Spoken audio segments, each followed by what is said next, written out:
Commission regular meeting,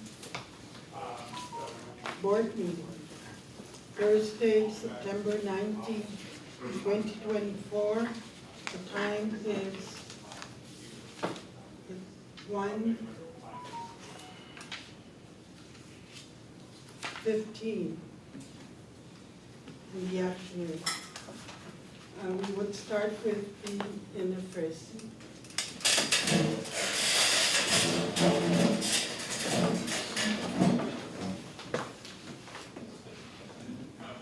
In phrasing, ini must kilo di nasoku, must kilo di coração da di must fico na di nacional.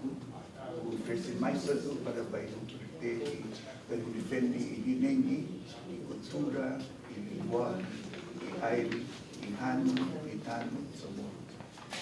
Ni rechaco direto de na justa. Este rua fit mai di hiro in Biblia, di banderahu, ni bandera bom. Iba.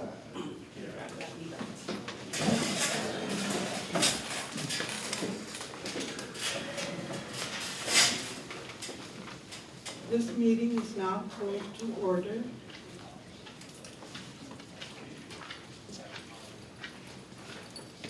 Commissioner David Guerrero, Commissioner Earl Garrido,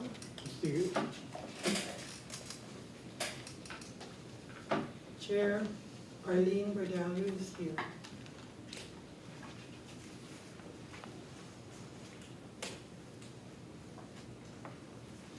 Certification public notice requirements were posted on the Guam Daily Post September 12th and September 17th. The Guam public notice website and the CLTC Facebook page. Starting with the February 22nd, 2024 resumption meeting. Approval of this minute.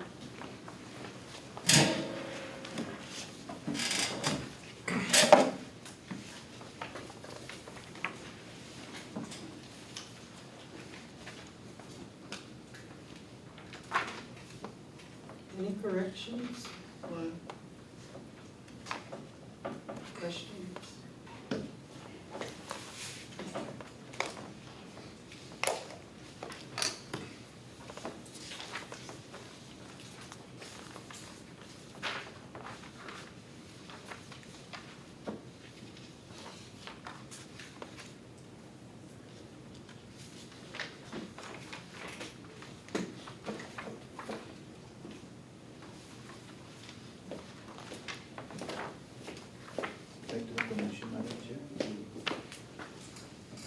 February 22nd, 2024 resumption meeting minutes.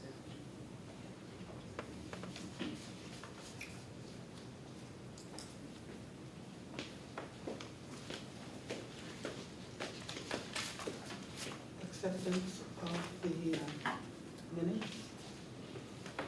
Need a second? All in favor, say aye. Aye. Motion carried. The March 21st, 2024 regular meeting. We need approval of the minutes. If there are any questions or corrections, please say so.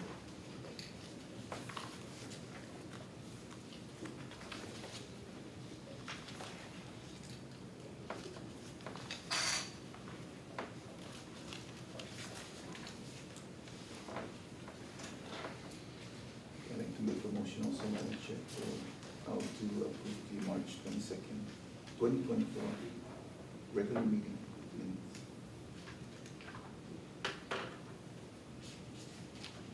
Any second? A second. All in favor, say aye. Aye. The minutes of March 21st, 2024 has been accepted and approved. The April 3rd, 2024 resumption meeting.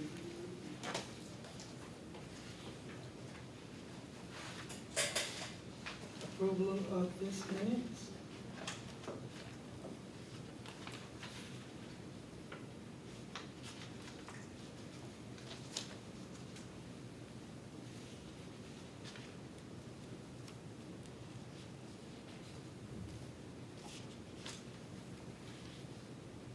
Any questions, concerns?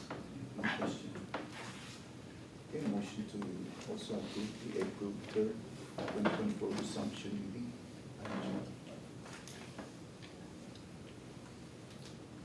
Second the motion. All in favor, say aye. Okay, aye.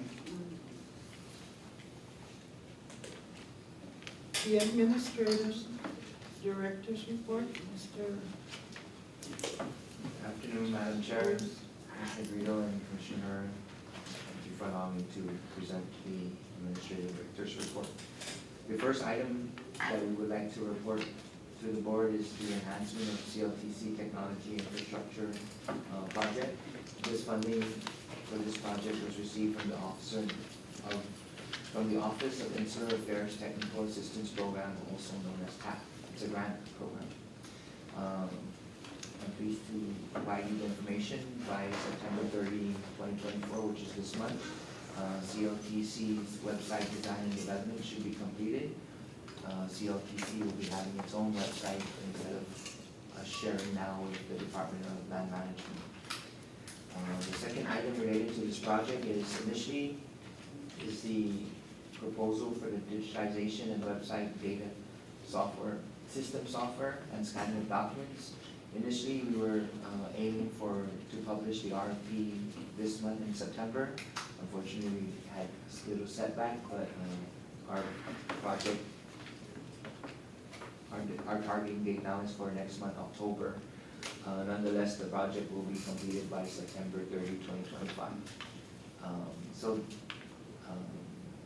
That project entails a database type system, almost like VLM's land web, what's it called? Their system, VLM's land web system.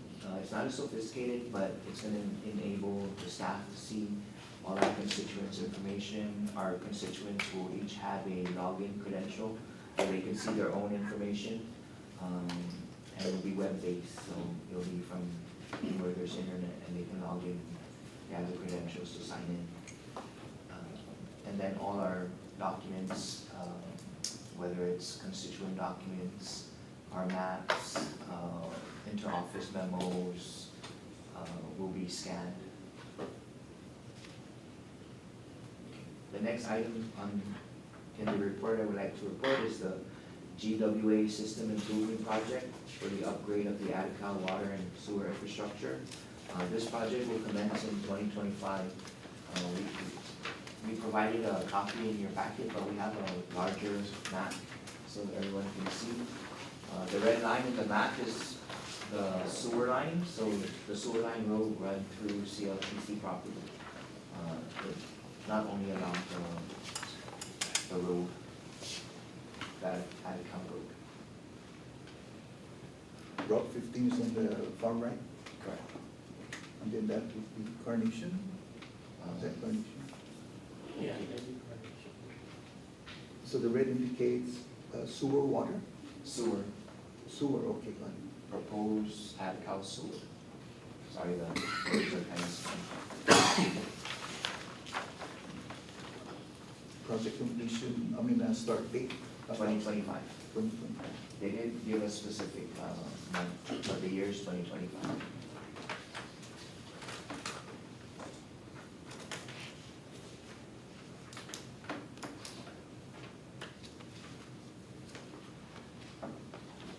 No rights of way requests for any pumps or?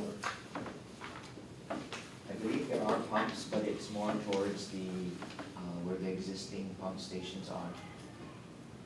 On the far left, maybe number 10 or? I believe so. Okay.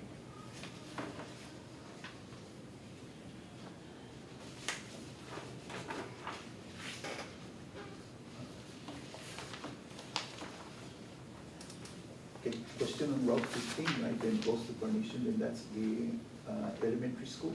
Attica Elementary, at So- the turn. Yeah. So the big green space, that's unsurveyed Chamorro Land Trust? Yes, right there. I believe so. We would need to verify, maybe not the entire portion. Okay. It's a reserved portion. For Chamorro Land Trust? It's not portion that's reserved for specific use for, I'm not sure, I forgot what it is, for green or something, but so a portion that's reserved for non-use, for green spaces, something like that. Who served the land trust? It belongs to our Victoria. And reserved again for reuse? Yeah, for something like that, yeah, we're not allowed to build in that area or to use in that, a certain portion, everyone will be specific. What we can do is we'll provide, if there's a scheme and any type of documentation that has a reservation, we'll provide that. We can provide a copy. Is it because of the water aquifer, or is it because of environmental or ecological, or? Has something to do with environmental and that mistaken, yes. And EPA would know that? The EPA would know the detail? We have records, but I didn't look to that. Okay, But we can find that out. yeah, maybe for the next meeting. Yes, okay. So that's a big space, and then the other space down here on the far right. There, also, I believe that's ancestral property, Yeah. but we'll verify. Joey, what is the designation of 8 and 10? 8 and 10.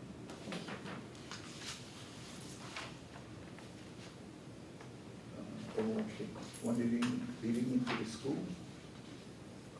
I believe that's, we can verify. But this is the plan that came before us last year, correct? That was submitted, yes, for informational purposes, but we just wanted to confirm the sewer line. Okay. But we'll also confirm the inquiries regarding the top lot and the lot to the right. So this project will go all the way back to Golden Cupid Road. I'm not too sure of the road name. That's this part right here. Then yes, first, wherever the red lines are shown, that's the upgrade of the sewer line, or the installation also.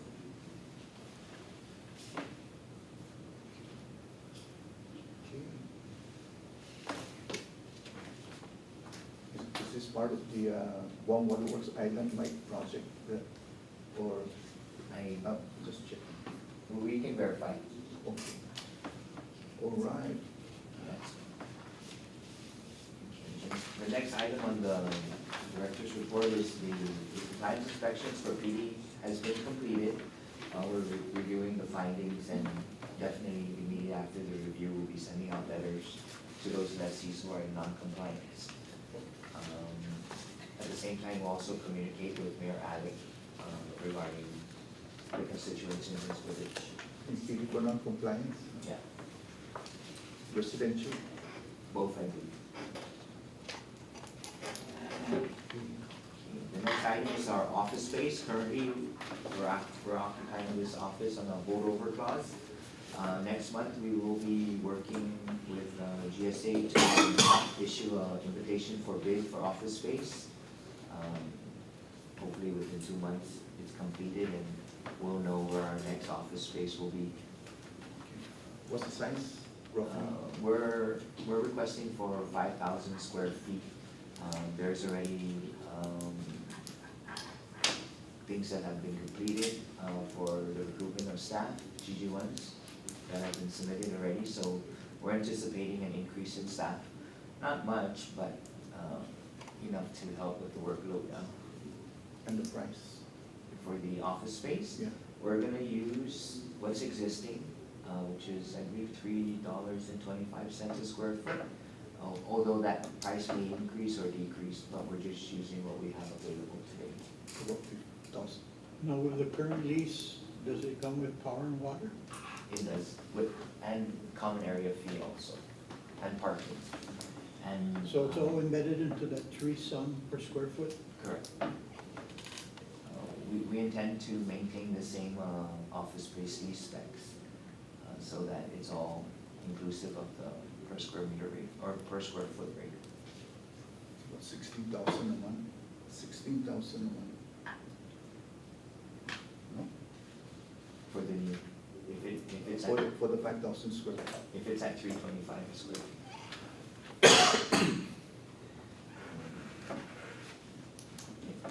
Okay. The next item is recently, we had published an ad in the newspaper. We published it 4 times in the Post, requesting for applicants and lessees to update their contact information. Unfortunately, since about a week ago to today, we've only received 11 constituents who requested to update their information. Now we're gonna reach out to the mayor's office and request for them to post it in their office. Hopefully we get a better response. And this is the next 50 applicants? No, it was in general, for everybody. I see. Oh, so this is a mass information. And So the then next step is announcements through the mayor's office? for a general notification, yes. How about the post office? We will look into that too. If we're able to post something on the post office, definitely we will.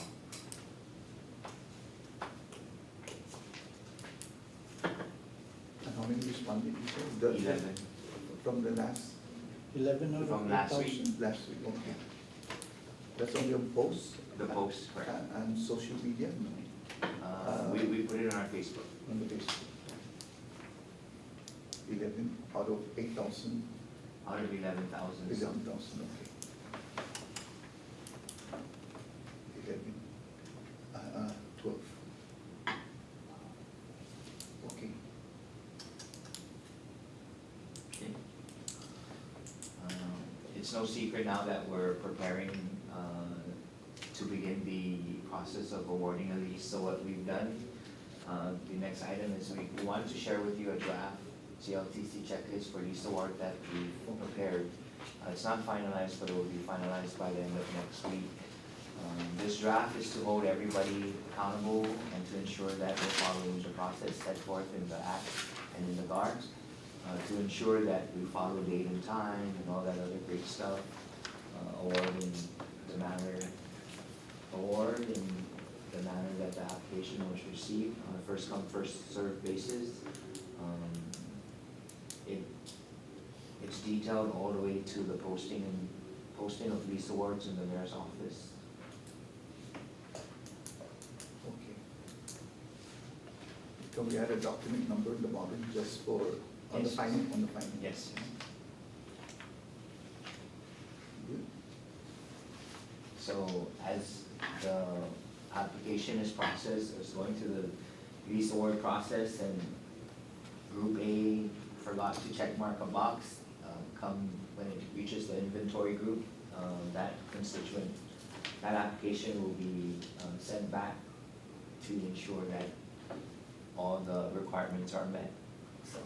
Joey, how does this affect the tenant's ability to want to relocate? Well, if the tenant or the current lessee is on their 3rd choice of their lot, they can't relocate. They're only allowed to deny 2 and accept the 3rd. If they deny the 3rd, then they just have to reapply. Is there a timeline attached to it? Well, the process that we've created today is to not have someone be awarded a lease and come back 10 years later and want to relocate. That's what I was shooting for. This process now is gonna address that issue that we've been experiencing. So now the process is, we're gonna inform you that these are the lots available for you to lease. We're gonna show you, take you out on a lot showing, and have you sign a document whether you decline or accept. After that's done, there's no way for the lessee now to come back 10 years later and request to relocate. So that will be addressed in this process now. The only time they should come back is to either update their information, change their beneficiary, make payments, things like that, but to relocate. And that's a good lot showing. Yes, correct. we're not gonna show the specific lot, but the general area. I see. We don't anticipate for us to lease surveyed lots at this time. Although, if you do see like specific property descriptions, it's based on the master plan. That's only a tabletop survey. There was no actual meets and bounds, any field work conducted. Okay. So where the portion on, take for example, hypothetically, that large space that we mentioned as a reserve, let's say that's lot 1, block 1, track 1. And we have 20 constituents that want to be, have an undivided interest in that portion. Can we technically, by legal, have an applicant say, if I can sign a contract to have an undivided interest in block 1, track 101, for a quarter acre, for example, or half an acre, because that's a water zone, water protection zone, right? So the question is that, can we create a new program in addition to properties that have already been surveyed, but for properties that have a big tract, where a constituent may say, it's not surveyed, there's no water power road, but I am open to have an undivided interest in that portion. Let's say half an acre. So can we draft maybe just in case for the future, an undivided interest in that portion or any portion under the 11,000 acres of inventory under the CHamoru Land Trust. Just an idea, just to move the 11,000 applicants you say we have now, or We have a total of 11,000. 11,000. So for example, But 8,000 pending. Yeah. That we have an applicant that's interested just to have an undivided interest. That's my point. Not ready to build, don't have enough cash flow, income and debt ratio is not within their financial capability at that time, and maybe 5 years, 10 years down the line, they may be able to qualify for a VA, one housing, or what's the latest MOU? USDA SUDA program. Madam Chairman, members, the challenge with offering Undivided interest. offering people the opportunity to identify, shall we call it, the neighborhood in which they'd like a lease is we have statute and rules that require construction, the commencement of construction within a fairly short period of time. And what the staff and I have discussed is the need to emphasize those timelines to these new lessees, but also to offer them lots where the cost of utilities is as reasonable as we can make it. To use this particular neighborhood as an example,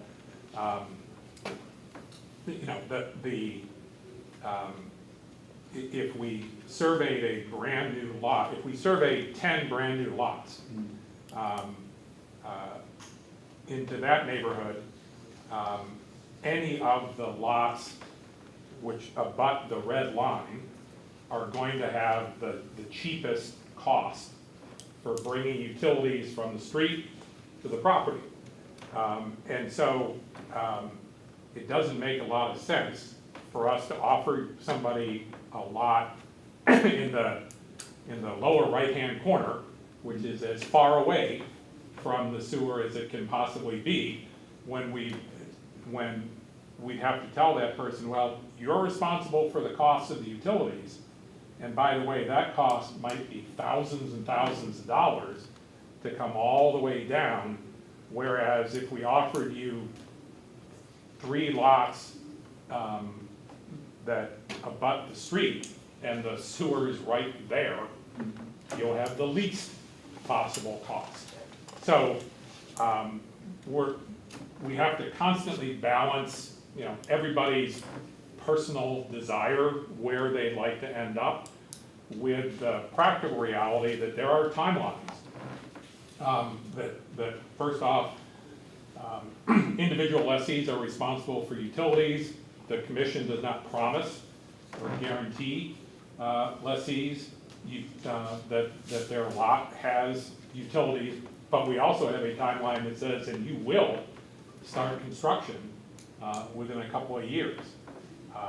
So we've got to balance that all out and try and find that magic lot where the the lessee is excited about a new opportunity, but that new opportunity is also cost effective to get going and make the required improvements. In other words, this will help prevent cherry picking. That's the goal. It doesn't do us any good to lease somebody a lot or reserve a lot for somebody and for that lot just to sit there for a decade while we all hope that eventually, you know, GWA gets around to laying some pipe in that neighborhood. Can we categorize that, for example, not cherry picking, but, you know, have a projection that within 5, 10, 15, 20 years down the line, I mean, the lot is only $1 a year. It's not $100,000 a year. It's only $1 a year. So if I invest $1 in a quarter-acre lot that costs $100,000 today, and in 20 years later, the lot costs $1 million, but I invested only $1 because I have an undivided interest. And I understand your point of the current rules and regulations, right, that require that when a constituent is given a lot, that they have how many days to construct within 3 years?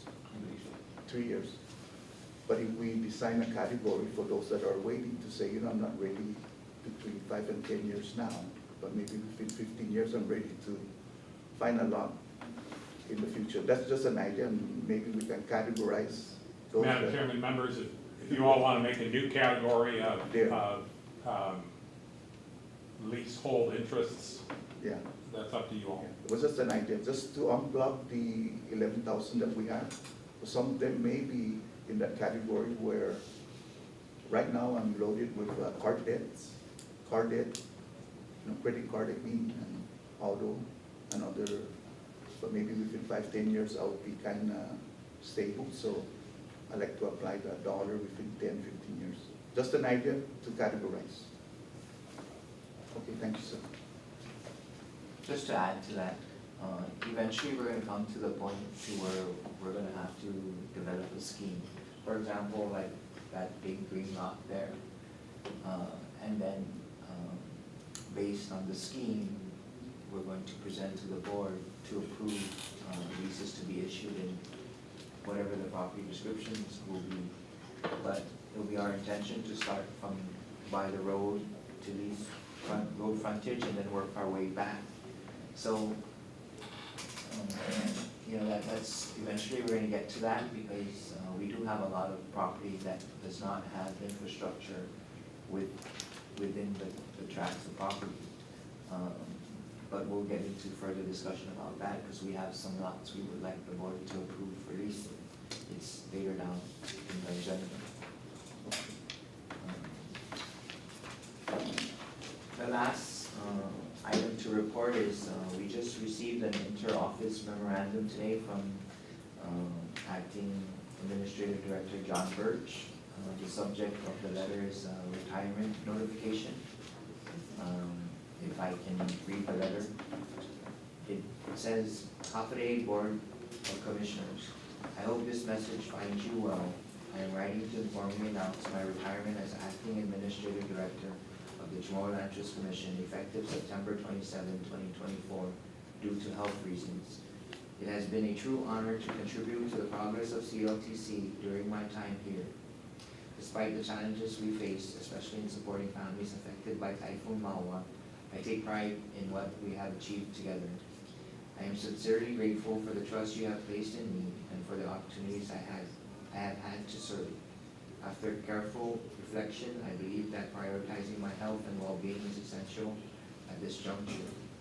Thank you for the privilege of working alongside you. I will cherish the memories and relationships I have built during my tenure. John Bridge. Please give our warm regards and help to Director John Briggs. But he still be at the Guam ancestral land? I'm not sure.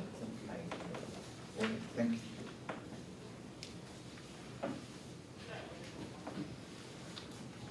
That will end my director's report. Under old business, No, it won't. Sorry, let me take a step back. We all provided a copy of the FY 2022 audit report. It's just for you guys' informational purposes. If you have any questions or would like explanations regarding any content in the audit report, we'll be more than glad to provide it to you. Okay, on the last MOU that we had back in '95 for the $500,000 With Low rural gap. housing or something. right, yeah, what's that under? Because I remember that the new MOU now that we have, right, is to cover the USDA tri-party. This report is as of September 30, 2022. September 30. It's on page 21. It shows what it's restricted for. That MOU with USDA and Guam Housing hasn't been completed yet. I see. Oh, yeah. That will the- supersede The current one. the 1995 I MOU. see, but the 95 is here, Correct, yeah, on page 20, 21. It makes mention of it. I see.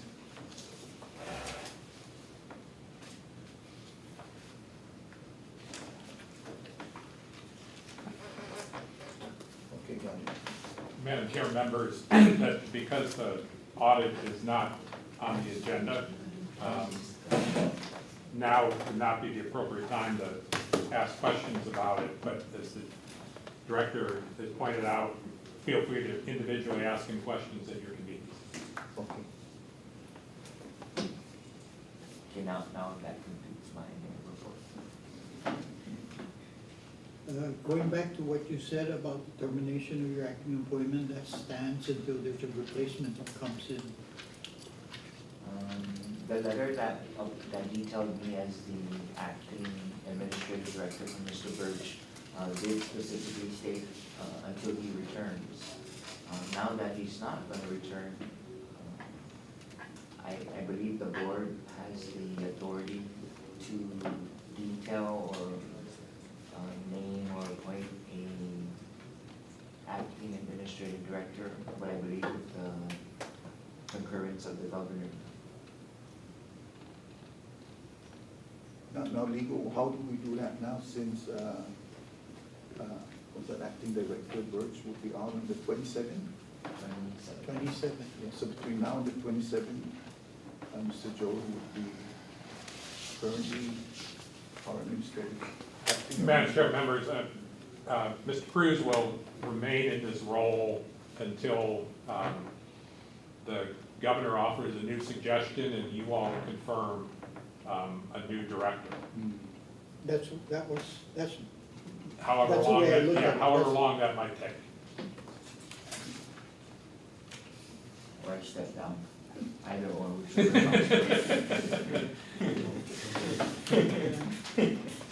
but that was my take on it until a new appointee is put in place. Yes, sir. Okay.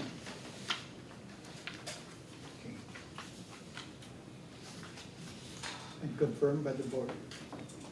Yes, sir.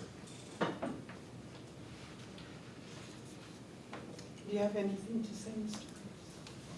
No, just my last comment. So Mr. Cruz can still ratify leases, permits, utility permits? Until you all have the power to relieve him of those duties, if that's your preference. But we, in terms of substituting somebody in, we await direction from the governor and your consideration of that suggestion. And signing maps. What was the date that you were Appointed. appointed acting director? Can we move, can you consider moving to the next item, because I think that's related to the next item. Old business aid. Yeah, I was into that already. Okay. So, We're still on that. my letter from Director Birch, which was signed by Director Birch and herself, was dated May 13, 2024. As a classified, and the reason why this item is on the agenda again is because when we process the GG1 for my retro pay, according to the Department of Administration, they're reciting a section in the law that states retro pay is not authorized. Unfortunately, we disagreed, and in your packet you will find, or being passed out now, you find a copy of the personnel rules and regulations, more specifically 6.009 compensation following appointment in an acting capacity. The reason why we processed it after the board had decided my pay in August was, and it states there in item B, positions that do not require the advice and consent of the legislature shall not be less than 30 days and not to exceed 1 year. Payment differential shall be deferred until the employee has served 30 calendar days in an acting capacity. So I served well over the 30 days, but unfortunately DOA is firm on their interpretation of other laws in the GCA, and I've been consulting and kept in the loop Attorney Miller, and he can explain more. But today, what DOA is requiring is that the board approve the retro pay to May 13th. But Attorney Miller can speak to the laws that they're referencing. Madam Chair, members, Guam law does include a statute that prohibits a regular employee who's entitled to a pay raise for a wide variety of reasons from receiving that pay raise retroactively. If we couldn't, for example, just because we thought any one of our regular staff was doing an excellent job, we couldn't today say, well, we're keeping you in your regular job, but we're giving you a raise, and because we like you so much, we're making that raise retroactive to January 1, 2024. Guam law does not allow that. The exception to that is when an employee is detailed into a higher position. The concept of a detail is that it's temporary, and so while you are temporarily taking on these additional responsibilities, we will temporarily pay you more money, because when the detail ends, so does the more money. We think the nice folks down the hall at DOA Payroll are looking at the wrong statute, but what they have requested is simply confirmation from the board that Mr. Cruz's additional roles and responsibilities and the additional pay that goes with it commenced May 13th, 2024. So that's the purpose of this agenda item. So the clock starts at May 13th, then the 30-day ends at June 13th? No. Oh, that would, Well, you have to, it was assigned, you don't get the extra money associated with a detail to a higher position if you're only there for a couple weeks. so the first 30 days. So if you make it to 31 days, you get the higher pay for all 31 days. But what they're really sort of going at is, well, if the boss goes on 3 weeks of medical leave and details somebody to be the acting boss for 3 weeks, thank you for being the acting boss, but for 3 weeks, we're not really gonna pay you anything extra. But if you're holding down the fort for 31 days or more, then you do get the extra pay, and you get it starting on day 1. Okay. And today we're at, 4th month. May, June, July, August, September, we're almost hitting 120 days. Proceed. Okay, do we need to make the motion Yes. to? So Madam Chair, members, what we're looking for here is for the board to pass a resolution confirming that Director Cruz assumed his responsibilities as director of the CHamoru Land Trust Commission effective May 13th, 2024. May 13 is your 31st day? It's the initial day I was. It's lead day director. 1. Oh, I thought it was April. No, May. Well, Yeah, it it was was the end later. of May. Okay, so the resolution would be written and then ratified by, I think The chair? even If you just pass an oral resolution, we'll provide minutes down to DOA, and hopefully that will satisfy their need for an additional piece of paper. okay, so a I would motion. like to make a motion to, Confirm Director Cruz's start date as the acting administrative director of May 13th, 2024.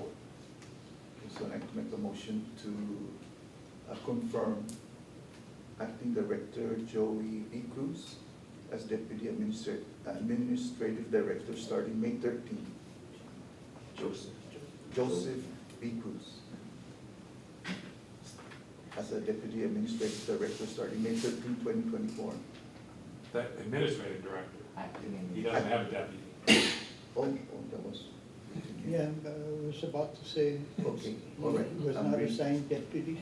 I was reading, okay, got it. Effective So that- assignments. Yeah, but So it's on John Birch's letter.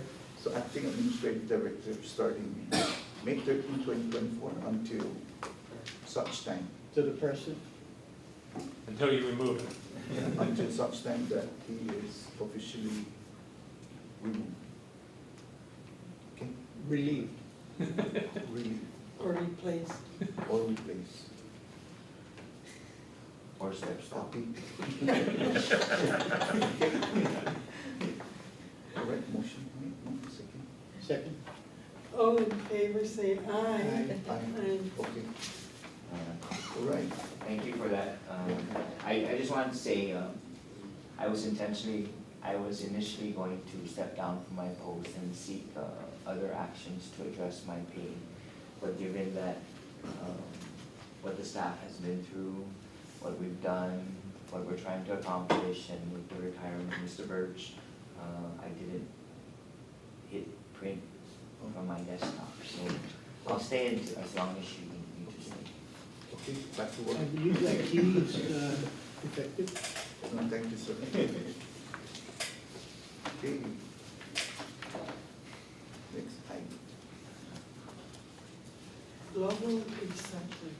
There was nothing included in your packet, although I would like to request the board to grant me authorization to discuss the matter with the Office of the Attorney General. The property that Global Recycling is currently operating on has other, that may lead to legal concerns, which is the credit that's still owed to Mr. Benny Bello of Global Recycling. There may potentially be a lot of environmental concerns that are currently at the site now that may lead to other legal resolutions. So not to take a shortcut, but to go directly and work with the Attorney General's office to figure out what's going to be our course of action, and how can certain concerns, environmental concerns be addressed, what legal authority we will have, what we don't have, and if in fact, we do owe the $5 million still in credit. So that's what the item in the agenda is for the board to authorize me to engage with the Office of the Attorney General's regarding the global recycling and the lot they occupy. Did we ever get a firm evaluation from EPA on the property? No, we did not. Even after our site visit with Attorney Miller, we followed up on the inspection report. Unfortunately, we still haven't received their inspection report. Although, if possible, or we should consider, and we can do it through the Office of the Attorney General, is to request for a environmental assessment or inspection through a third party, an environmentalist or some company that specializes in environmental issues. But as of today, we have not received a report from EPA. But we did do another site inspection with the presence of Attorney Miller. Before we outsource inspection, can you, as the acting director, write a memo to the director of EPA requesting for a intensive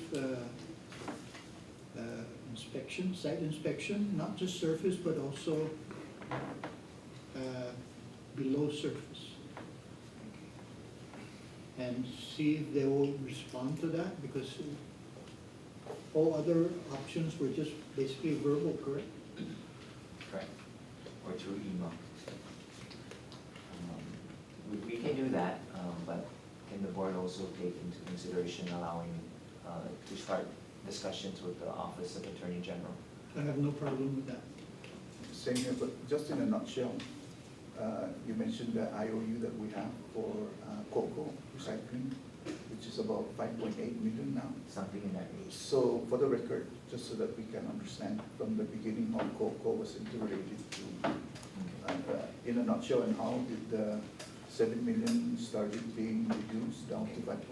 Okay, so what happened in the past was Coco was, had, I guess, won the bid to clean up, I believe, typhoon debris from Paca and previous typhoons in the area where the Delito transfer station is at, and also the current lot that Global Recycling is on.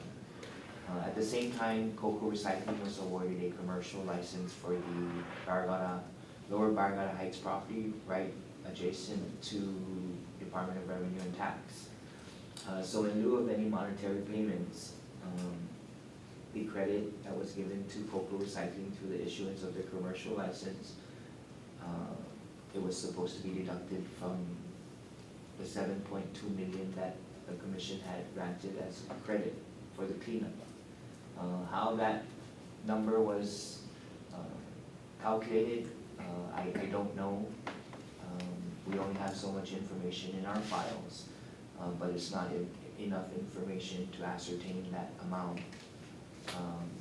But so as the years went by, instead of Coco paying the Lower Bargata Heights property, they were just deducting the monthly payment from the credit that was given, which I believe, if I remember correctly, the license expired last year, which leaves the rent credit balance at 5.2, between 5.2 and 5.8.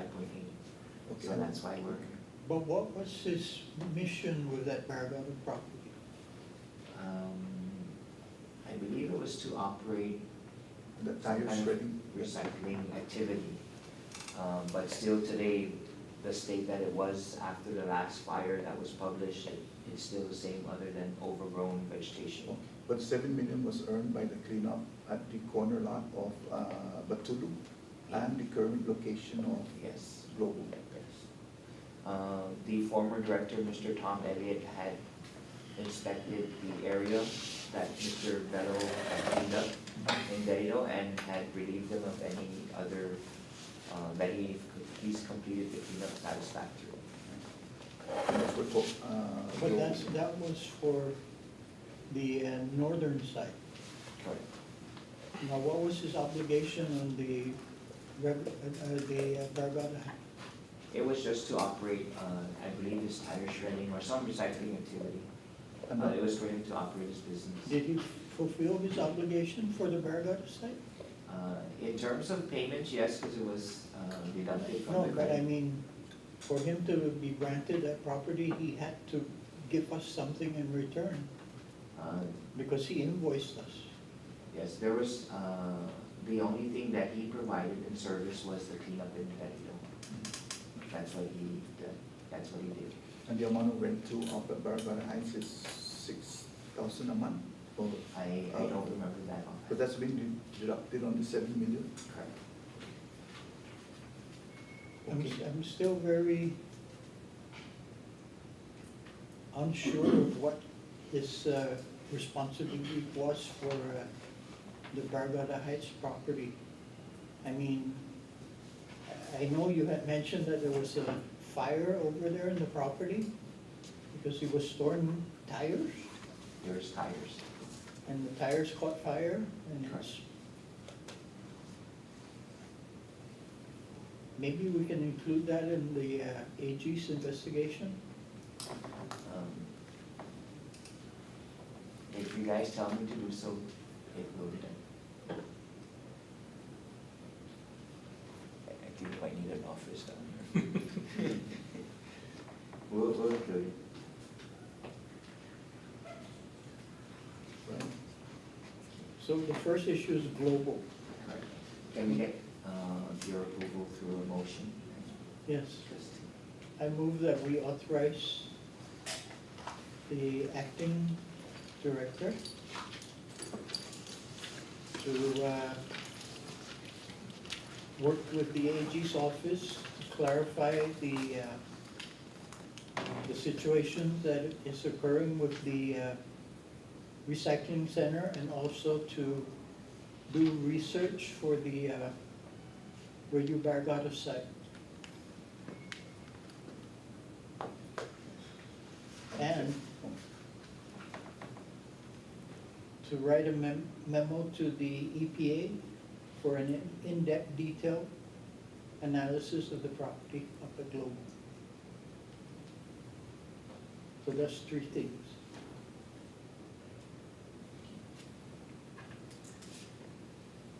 Okay, Madam Chair, I second the motion for the 3 items that Commissioner Garrido noted. All in favor, say aye. Aye. Aye, aye. Motion carried.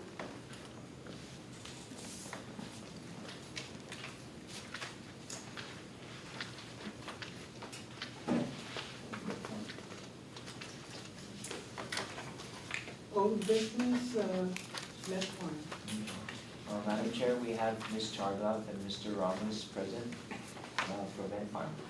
Can you come to the table?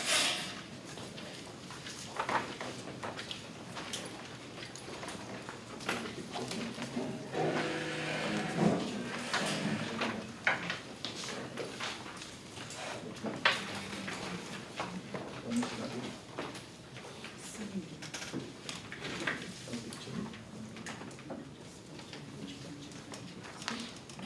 There. So, Madam Chair, the reason why Van Farm is on the agenda is because we've discovered that they have been utilizing CLTC property without proper authorization. We did a site inspection with DPW. We were able to retrieve a occupancy permit from Van Farm and also from DPW. And we also requested a site inspection from EPA, but we did not get the report from their site inspection. We did meet with Med Farm, Mr. Ramos and Ms. Chargoff and other representatives of Med Farm to discuss a way forward and their unauthorized use of the property. So what we did was, we tried to figure out we tried to determine what would be fair and equitable in terms of, if the board agreed, what could we charge Med Farm for the for the unauthorized use of Lot 2, Block 6, Tract 100C. So we did, in our possession, we did have a appraisal that was done on Lot 101-22-15-R1, which is in Dago, in the same municipality. We took that fee simple value of that appraisal, which was done in 2021. We divided it by the total area, and it came out to a price per square meter annually of $37.98.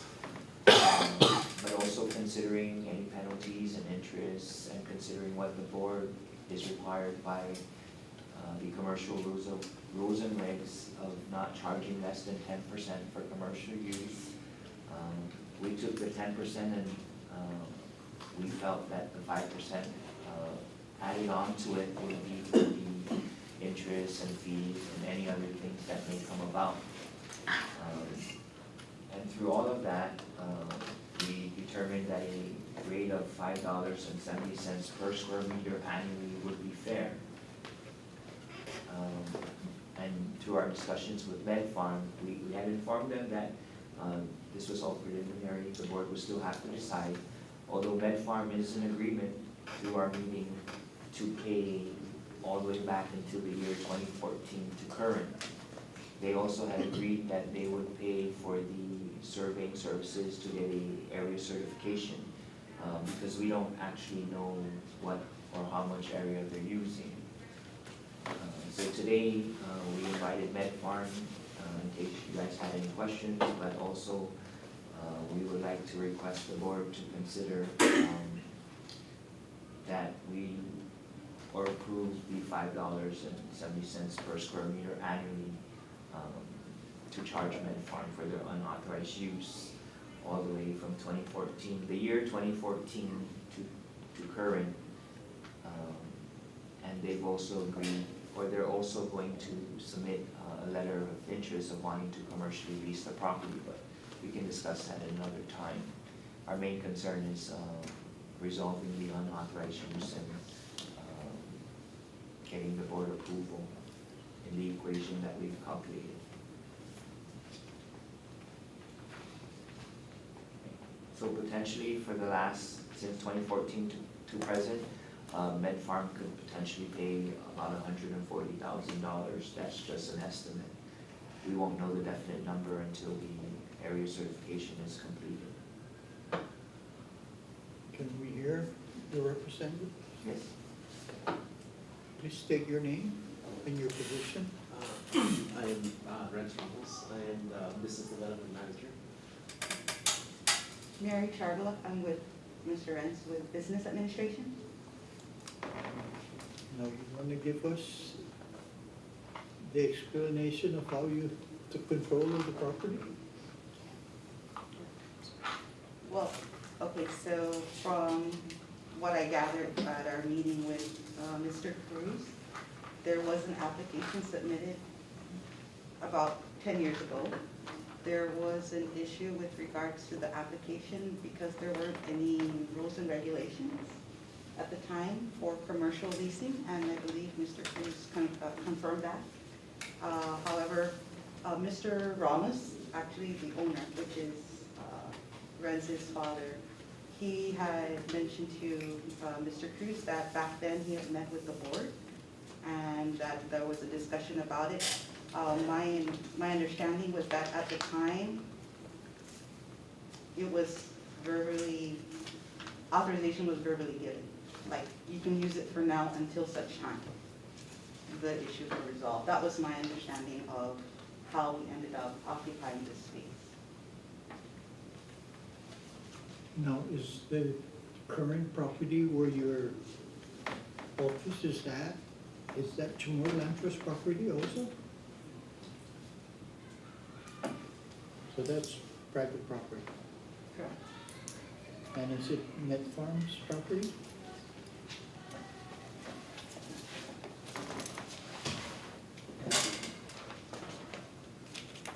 And the verbal authorization, excuse me, was from the CHamoru Land Trust? It was from when he met with the board, He doesn't even recall who it was that he spoke to back then, and that was, Do we have the minutes of that board? We can research, but, we'll research, but we weren't able to find anything yet. On that particular month and year? Did you guys recall?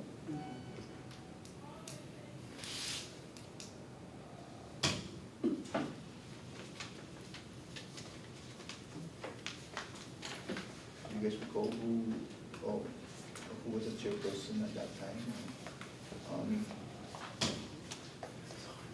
I don't even, Or what year was that? What year? what, 10 years ago?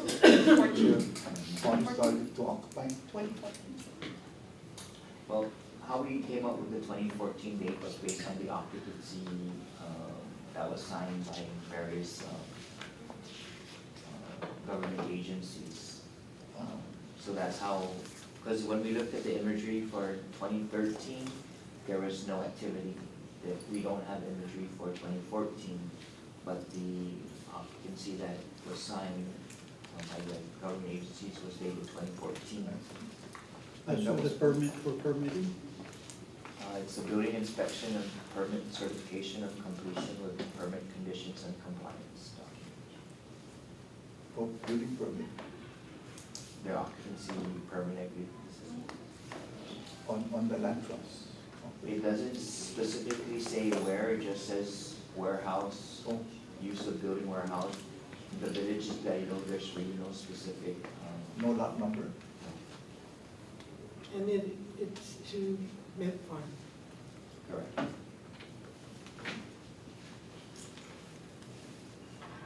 That building permit went through the regulatory process with all the agencies? We only have the occupancy, So, but they obtained the building permit in order to get. right. So generally, the application process would be to apply, and then the regulatory body agencies will go through line by line, including the CHamoru land trust At that time, I don't believe, in 2014. yeah. Remember that when to build, the constituent has to come and get acknowledgement from the CHamoru land trust. Correct. So it will backtrack there to 2014, no record, We don't have any but we have a building permit. building inspection and permit certification. but was that included in the would app. apply to the actual office. It may potentially, because, but there's How no. long have you been in operation there? That area. I've been just that area, when the land was bought around. Your private property there, how long have you been? Around 2005, 2004, 2005, I think, if I recall. So about 2013? 14. 2014 is when your building was complete? No. But the building was existing. This exists. Hmm? It was an existing building. Yeah, I believe it was First Savings and Loan. Or Bank of Hawaii. Yeah, Or yeah. it's a bank. It was a bank. So the reason why we ended up occupying this space was because of overflow of patients coming over and having a difficult time finding parking. So initially, that was the intention, was to provide additional parking spaces for the overflow patients. Within the building, it's not just Med Farm, although we're here as Med Farm, but within the building also houses a pharmacy, Express Med Pharmacy. For those of you who may not be familiar, it's a drive-through pharmacy. And so we had a lot of buildup of patients over the years. So it ended up that the parking wasn't enough, and patients were having to drive around and around. But then a building was constructed, or Prior to, there was a building there. There was a building. and you guys discovered a paint booth or something?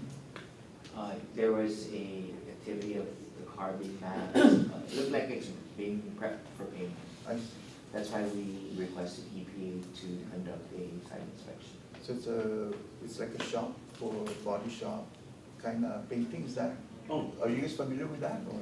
not for pay, it's not really for pay, it's Yeah. like There's a lot of Change tires. containers, storage, but what we did witness, and that's why we alerted I see. EPA, was But you because, guys are familiar with that operation that was going on in that property?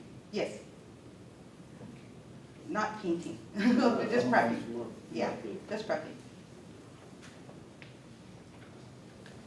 And it can be enclosed if it was gonna be painted. You know what I mean, you can put up, so you don't have the rain or dust coming in to paint. And you have to enclose the. Right, yeah. Yeah, but that's not something that was being done on the site. Usually they will just rent the shop somewhere else. For that, but we just prep it, Sanding, yes. black magic, welding I guess it's less expense, for the cars. yeah. Whose fleet? Medfarm? Who owns the fleet? Medfarm. Medfarm. How many? How many? How many vehicles? Oh, gosh, I would say maybe 15, 50 vehicles. about 15, yeah, because all our salespeople use company cars. Okay. And you have a staff of about 15 employees? Actually, no, it's over 40, just 40 Medfarm alone, employees. yeah.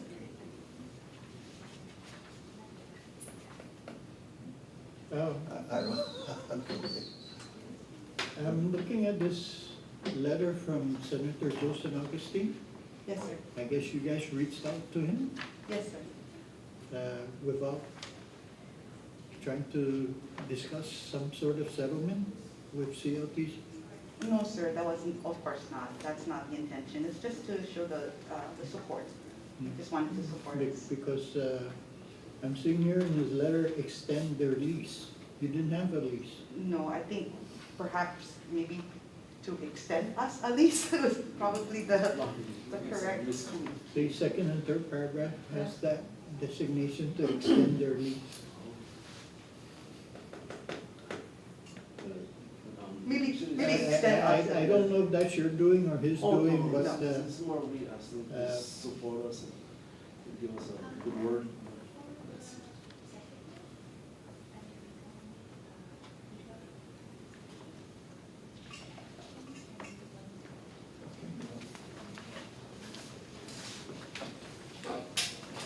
What is the rental rate for the other areas, like near the old flea market?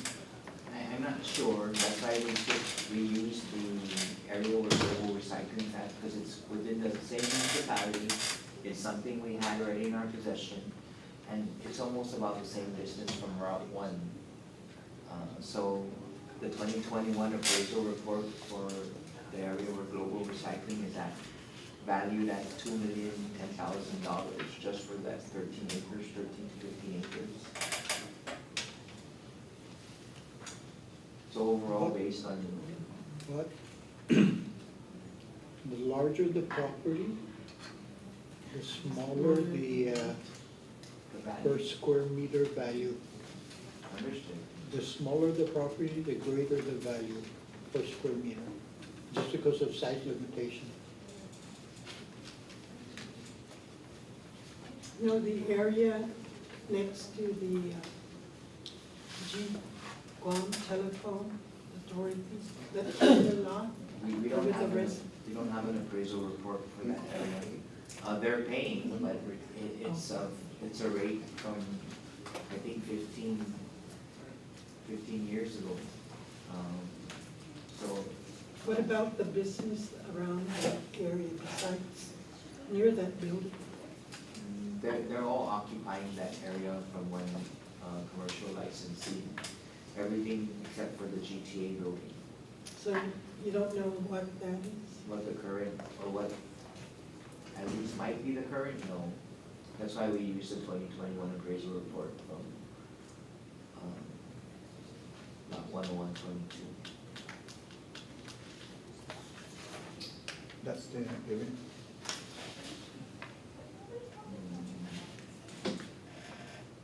That's, Oh, the that's a drive-through, hand, does it drive through? that's a hand drawn Yeah. sketch type. So the area is right behind it. And Route 1, yeah, Route 1 is, There. So it says lot for occupancy.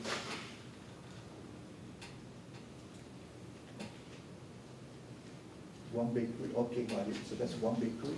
right beside Long Bakery. So the Oh, dark lines is the Met Farm compound, yeah, and then right behind it is the CLTC land. What is your estimate of the area that you're occupying?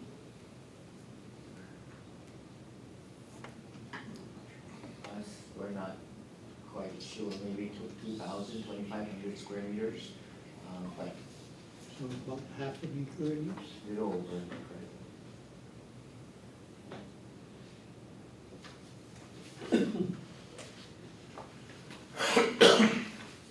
this is where the flea market takes place on Saturdays, on that. Yeah. The old flea market area. On the old one, on the right side. In front. To the right is Long Bakery. Okay. All right, so. What motion do we need to do? No, we don't need a motion for this.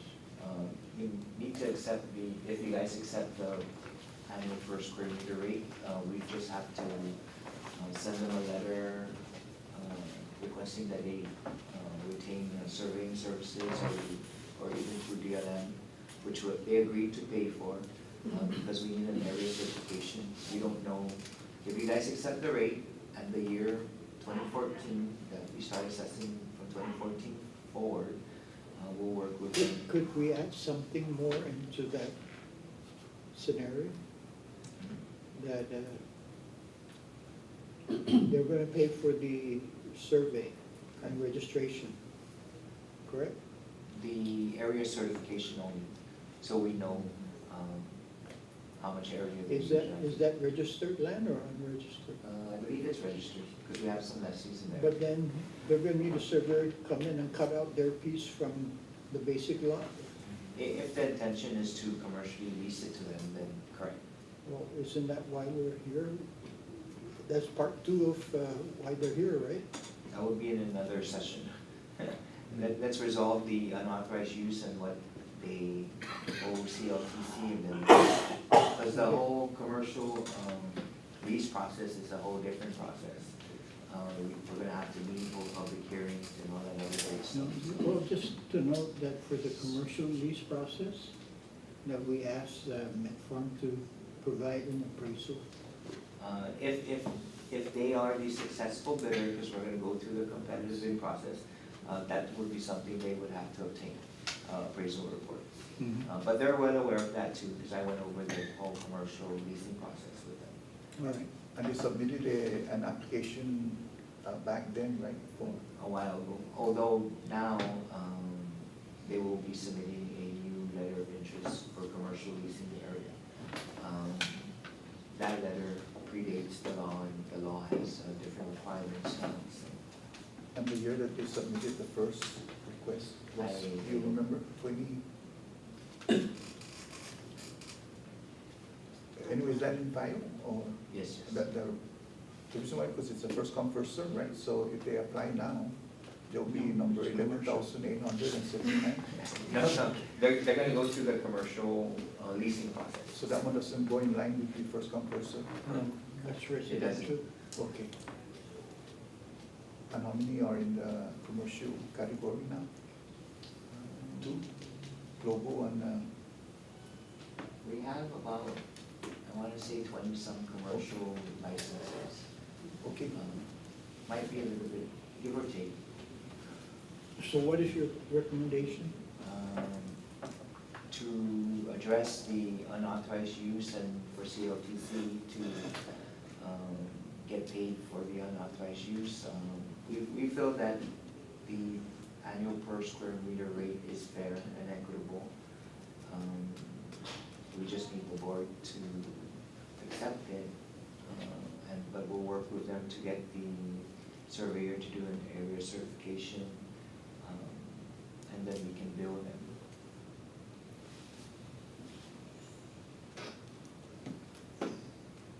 If the board should choose, they want to use something higher than 15%, you may do so. $15, 15%. or 15%? So what is 15%? 15% comes out to $5.70 a square meter annually, And that's for the land lease. just for the unauthorized use. Yeah, the land lease and the penalty. Yeah. We don't have the information to do the actual year of 2014, 2015, so we had to find some kind of balance between And use the 2021 report, appraisal appraisal report. report. That's the most recent appraisal report we had, and it was within the same municipality. For global.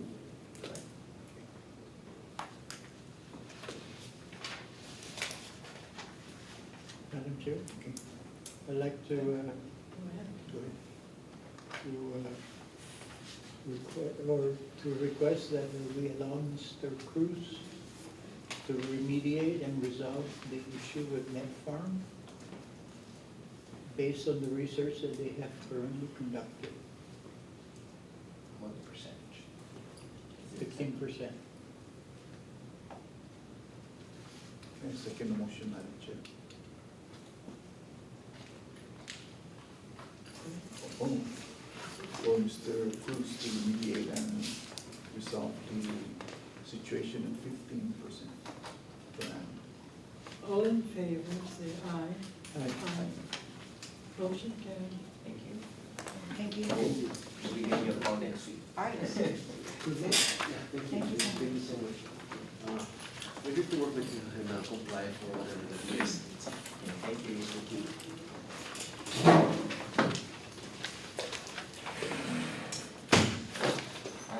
For the next item for toxic communications, we have present Attorney Martinez and Mr. Lang Benson from communications. This item was tabled from the last meeting. Refresh us.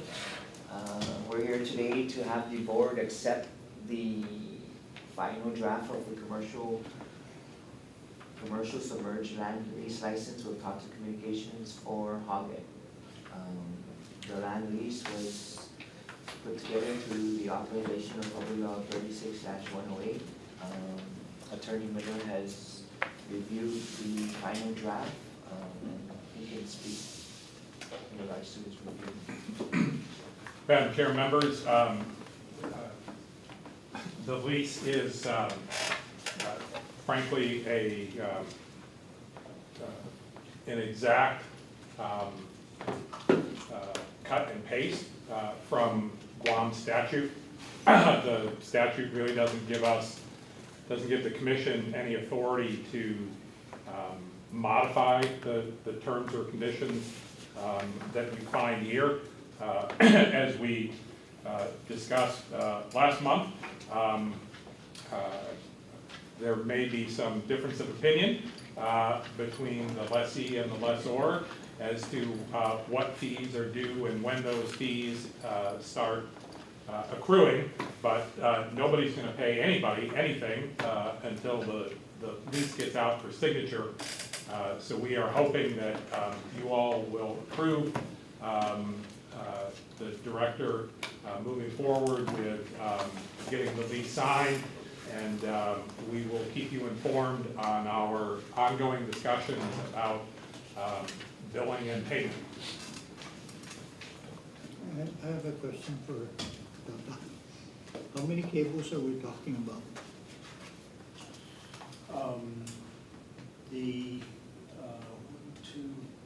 There's a total of 4 currently. 2 of them are in service. 2 are in the process of being constructed, and then they'll undergo testing. They're not active yet. They've landed though. And the lease does make a clear stipulation between active and inactive. And you pay to CLTC how much per year for each cable? It's defined in the If it does not need any type of construction, landing, or anything like that, it's existing, it's 100,000 a year. Although if it's, yes, per cable. If it's new cables, there's a landing fee of 100,000, and when it becomes operational, that's when the annual fee of 100,000. So since Mr.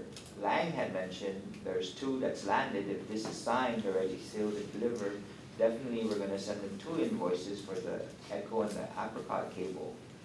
And then the other 2 invoices, or another invoice for the 2 existing cables. And you- Andrew and PPC1.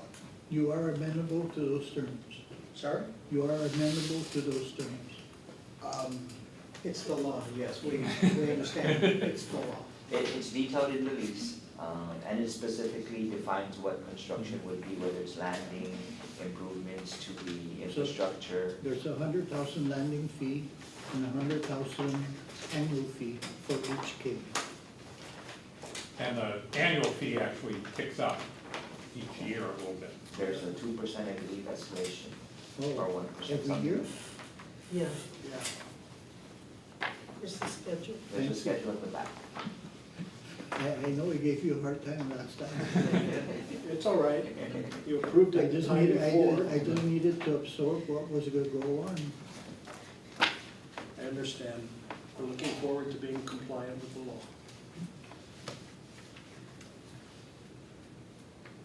So, commissioners, today again, we You ask for your, recommend? no, we ask for your consideration to approve. Okay. Madam Chair, members, we'll need a motion to authorize the executive director to begin the process of collecting the signatures.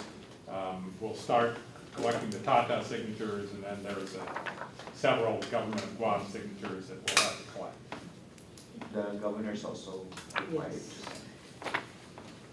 Madam Chair, Yes, I'd like to move that we allow the acting director to work with Tata and let's finalize the lease and the terms of the lease.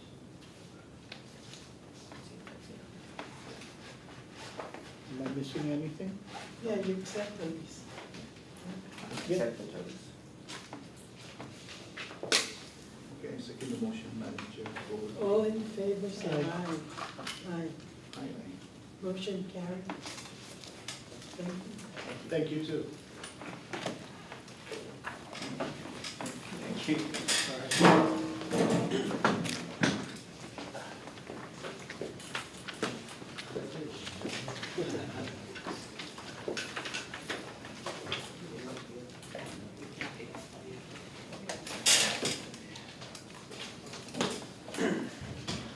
Okay.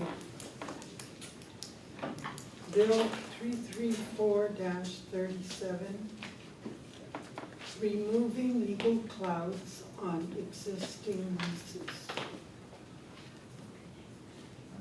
This bill was crafted by the Office of the Attorney General but introduced by Speaker Terati. This bill is supposed to address all the legal clouds that surround our current lease issuances.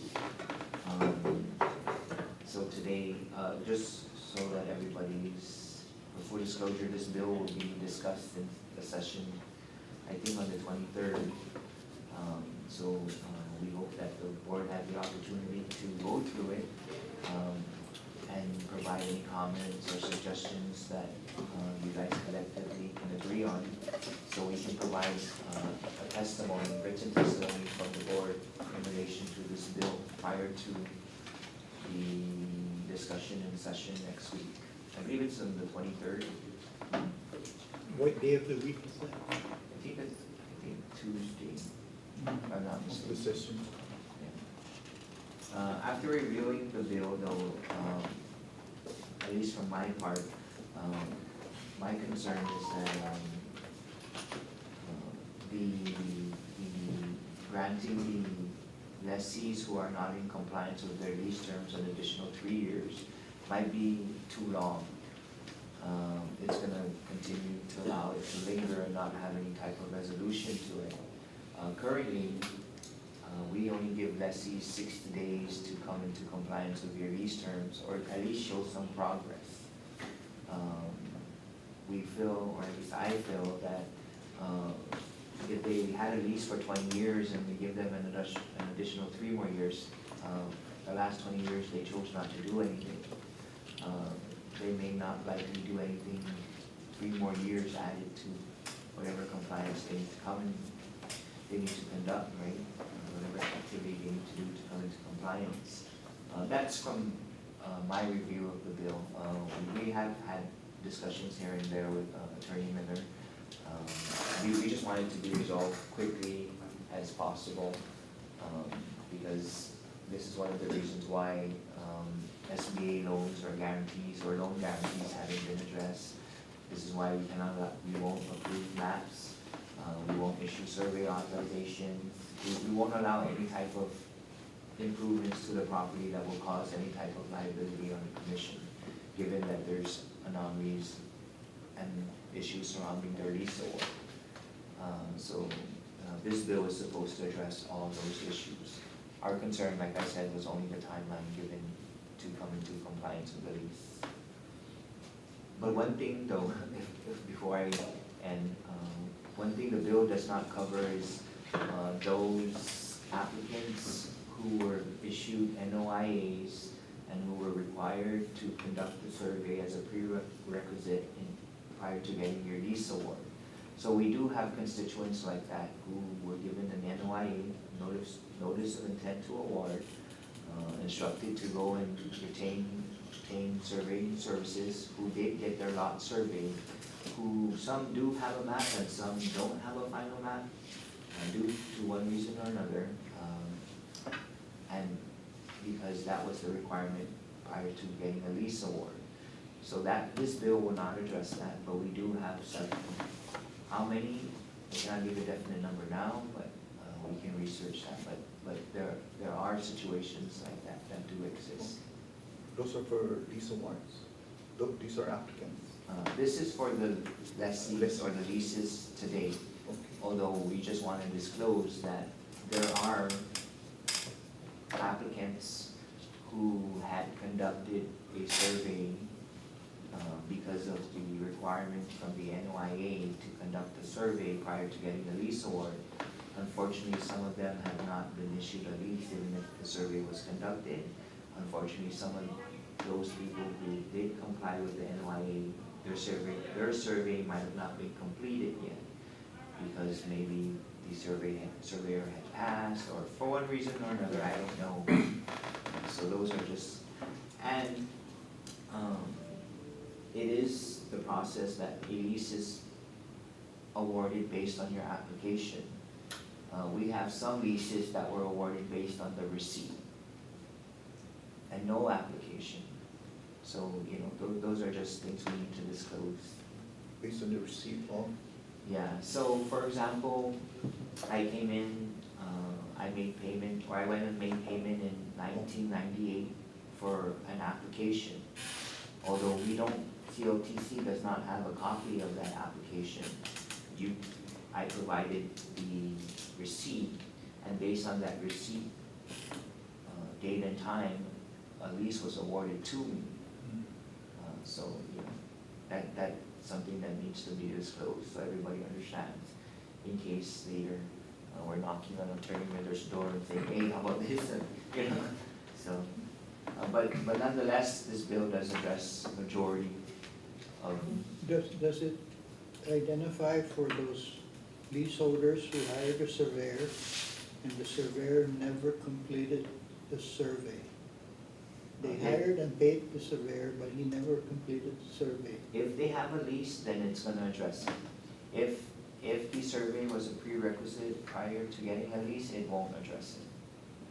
But anybody who has a lease as of today, that has an issue with the date and time, switching of application type, whatever it is, if you have a lease, it's gonna address it. If you don't have a lease, it's not gonna address it. No, but in the case of those who had hired a surveyor,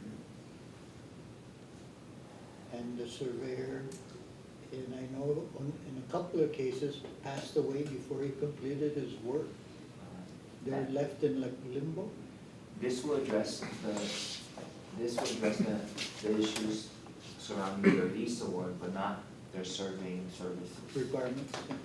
So they can get a lease and then get the survey afterwards? No, this is only for the 2,800 80-some leases that have issues, that are considered null and void. How about the SBA loan that are waiting for loan guarantees, right, that have hits and bits? This will address for as long as they comply with the lease terms. So they must comply with the lease terms within the time frame of 3 years. The staff were required within 2 years to figure out what the lease violations are or the non-compliance are, which we already had a head start. We started reviewing, they started compliance inspections.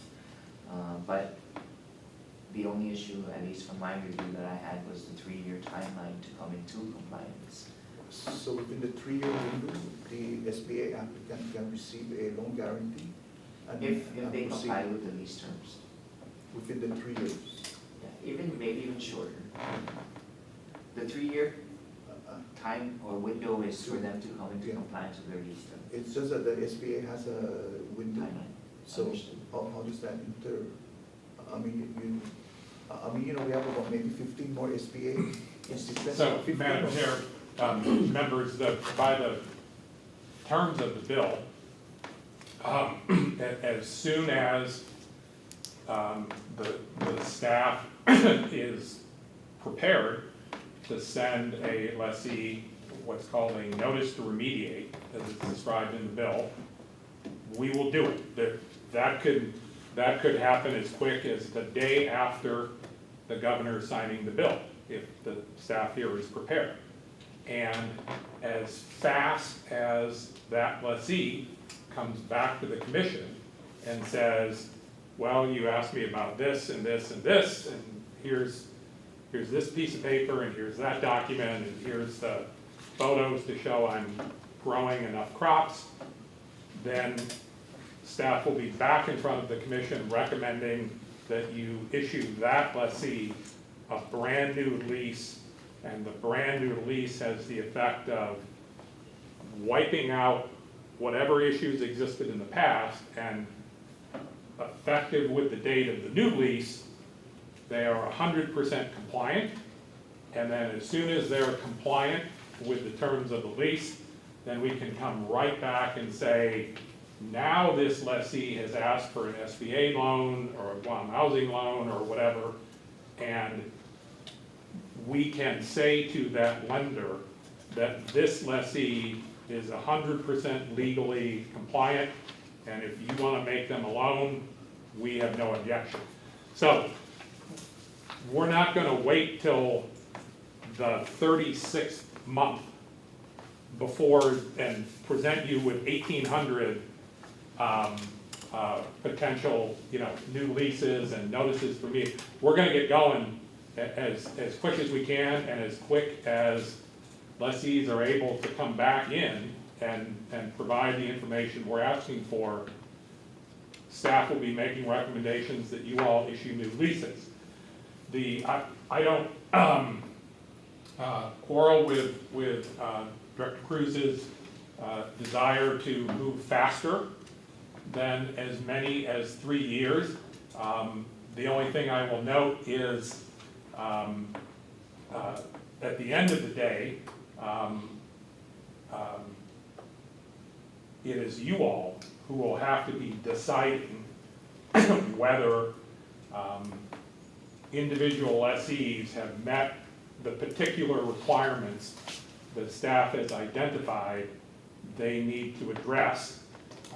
And so it's the timeline you all recommend to the legislature is really, to be blunt, is sort of a function of how much work can staff get done in each of them working 40 hours a week, and how many cases do you all want to hear, and how many times do you want to have meetings to review those cases.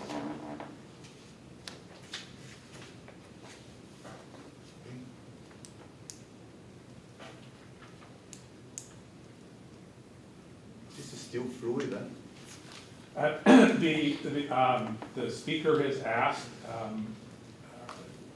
that if the commission or the Attorney General's office, or frankly anybody else, has any additional amendments they'd like to see, she's happy to entertain revisions, changes, and edits I will say that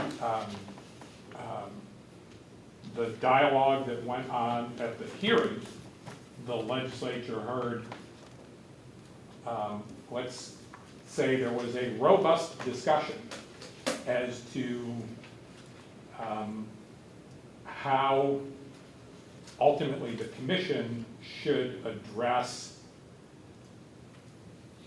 lessees where there is a suggestion, I'll leave it at that for the time being, where there is a suggestion that a lessee obtain their lease perhaps in a less than ethical manner. And the bill, as you are seeing it today, really takes the view that was 30-something years ago. Many of the individuals you'd like to hear from have passed, and it would just be too difficult to equitably and fairly try and revisit and decide who got a lease ethically and who didn't get a lease ethically. At the hearing, that was as I said, a robust topic of discussion, and I wouldn't be surprised if, in the event the bill does move forward, there is a language added which asks the staff and ultimately the commission to in fact explore some of those questions on a file-by-file basis.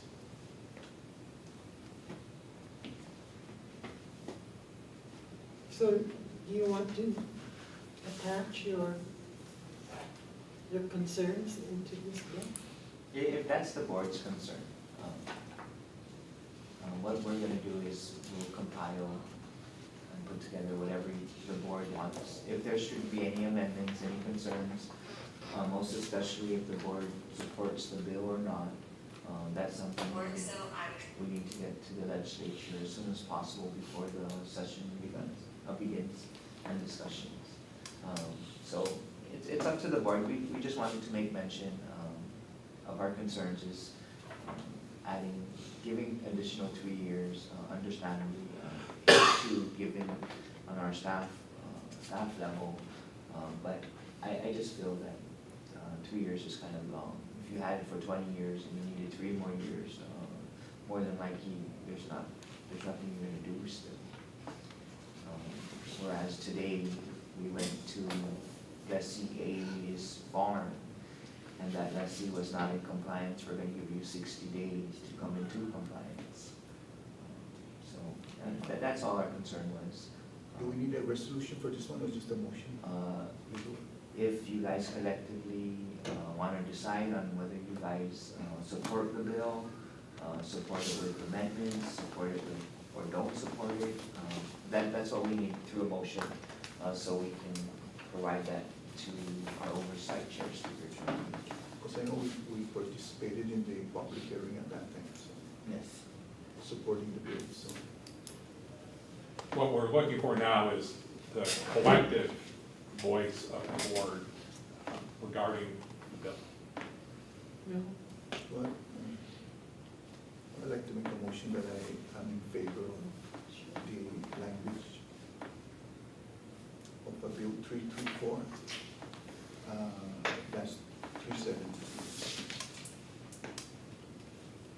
Subject to, because when it comes to the floor, there may be, in session as a whole. Whatever 8 of them want to do.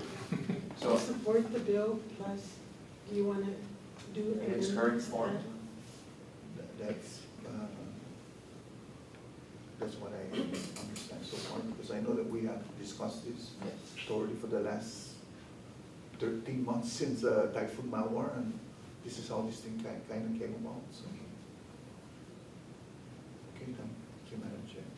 This is specifically just speaks to the null and void, correct? Basis, correct. So did you make a motion? You did. I second. Just for clarification, the motion was support for the bill in its current As form. written, yeah. No add-ons? That's fine, because, you know, like Attorney Miller said during the discussions, and Commissioner, who knows what they may add to it. Okay, all in favor Aye. of bill number 334-37? Aye. Aye, Madam Chair. Madam I Chair, said aye too. can I request a 10-minute Yes, recess?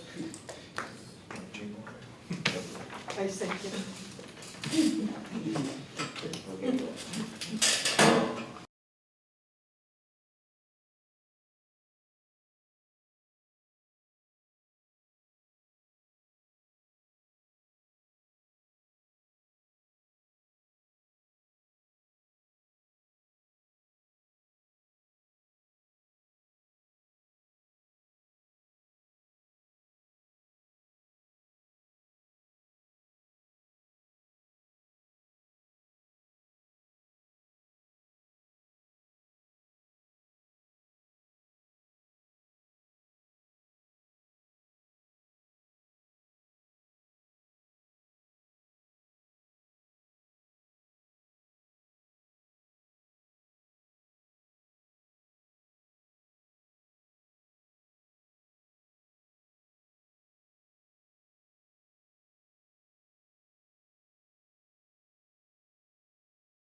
R1.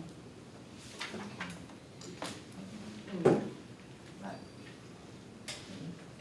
you. Madam Chair, in the packet, we provided the draft sponsor type lease agreement that we worked on, just as a basis so the board can review because of the recently enacted public law 37-125, I think, or 135. There's a requirement in the bill that reads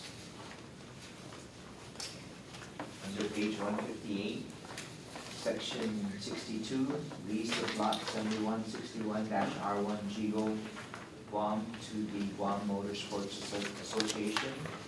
And notwithstanding any other provision of law, the CHamoru Land Trust Commission shall lease a portion of or all of lot 7161-R1 Gigo Guam to the Guam Motorsports Association or its successor entity for the purpose of the operation of a raceway, related support facilities, and various outdoor events. The CLTC shall negotiate the terms of the non-commercial lease of lot number 7161-R1 Gigo Guam with the Guam Motorsports Association within 90 days of the enactment of this act. It was signed, I believe, Tuesday, September 11, I think, if I'm not mistaken. So today, present is Mr. Hans Ada and Mr. John Birch Jr. and Ryan Castro from the Guam Motorsports Association. Good. Thank you, come to the table.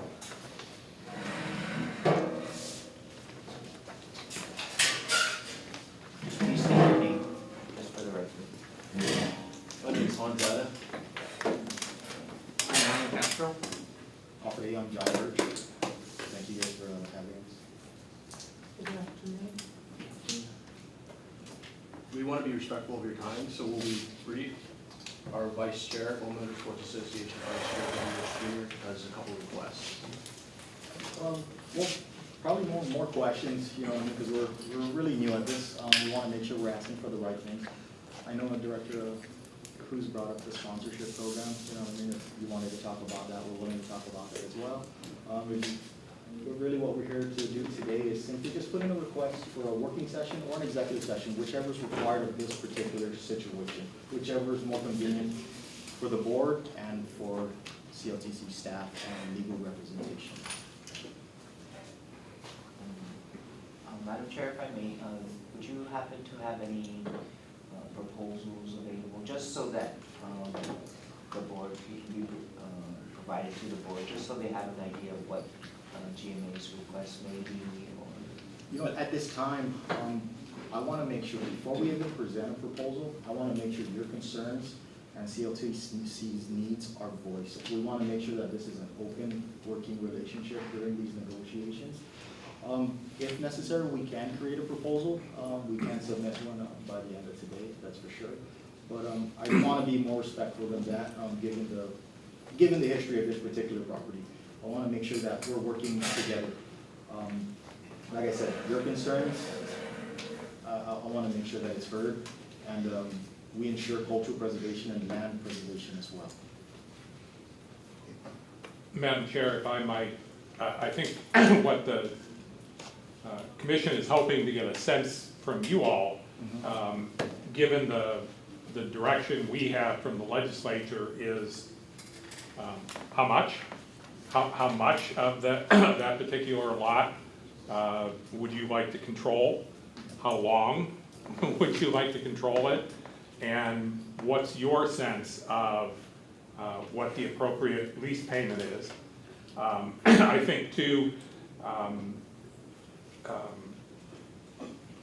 as I understand from previous conversations with different folks about operating a raceway, a significant question or a significant expense is the cost of insurance. And so whatever sense sort of you can give to the commission in terms of, you know, well, we've talked to insurance people and this is, this is what insurance costs. And, you know, sort of, this is how much insurance we think we can buy. So please don't ask for more insurance than this, whatever that turns out to be, because if we were to ask you, I'm making this up, but if we were to ask you for $1 million policy, liability policy, it's gonna do none of us any good for you to come back and say, "Well, that's simply too expensive. We can't ever afford $1 million policy." So if you can give us some sense of you know, kind of what your sense is of kind of how much insurance you're able to provide given what insurance costs. Just through minimal research, you know, I think what everybody's done in the past is like done that $1 million coverage, right, you know, life sustainability. We've gotten quotes from different companies. I mean, they range from $10,000 a year to $40,000 a year. So it really depends on those details that are going to be required of the commission and of the CLTC. I think in our particular case, we want to operate this property differently than it was in the past. You know, I mean, we want to ensure that it's operated as a park and not a private leasehold. We want to ensure that the residents of Jigo and residents of the island are able to come up, you know, sun up till sundown, to use it for an exercise facility, to enjoy the greenery, you know. So I think those terms will kind of determine how much we're going to pay in insurance and maybe what's allowable by the commission. But that would be a price range, depending if we're going to do an event-based insurance or yearly insurance. So the range would possibly be from $10,000 to $40,000 a year. I mean, it's exciting. It's exciting to hear that, you know, you have a different vision of the historical vision. But you know, kind of the more you can kind of put that down on paper, so that these folks can you know, consider that and be able to evaluate.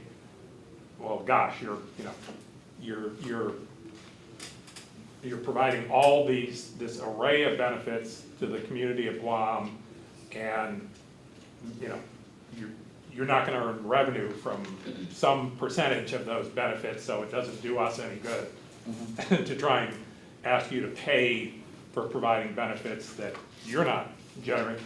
Kind of the more we understand your vision going forward, the quicker we're going to be able to, you know, find that sweet spot in the middle where it works for everybody. Understood. Would that be something the commission would like? Would you guys like us to present an actual draft proposal for a lease?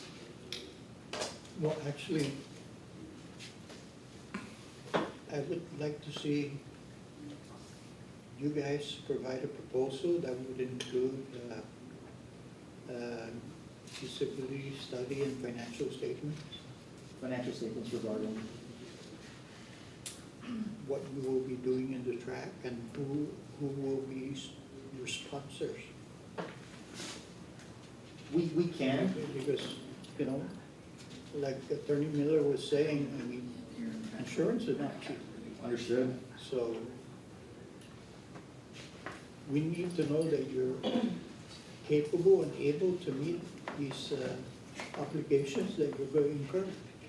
So if you provide us with financial statement, Given and a feasibility study, we know in advance that you are able and capable of fulfilling your side of the obligation. Understood.